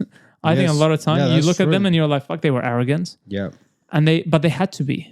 I think you have to be to do something like that. So, not to close this conversation with arrogance is good, but I think that was a perfect fucking way to close it out. Bro, thank you so much for your time. No, thank you, man. Let's do it again, I reckon, because we need another mezcal to go over. There's so much we didn't talk about, but I did like how we split it out. First thing about Parrot, then we talked about life and a lot of other things. But let's do it again.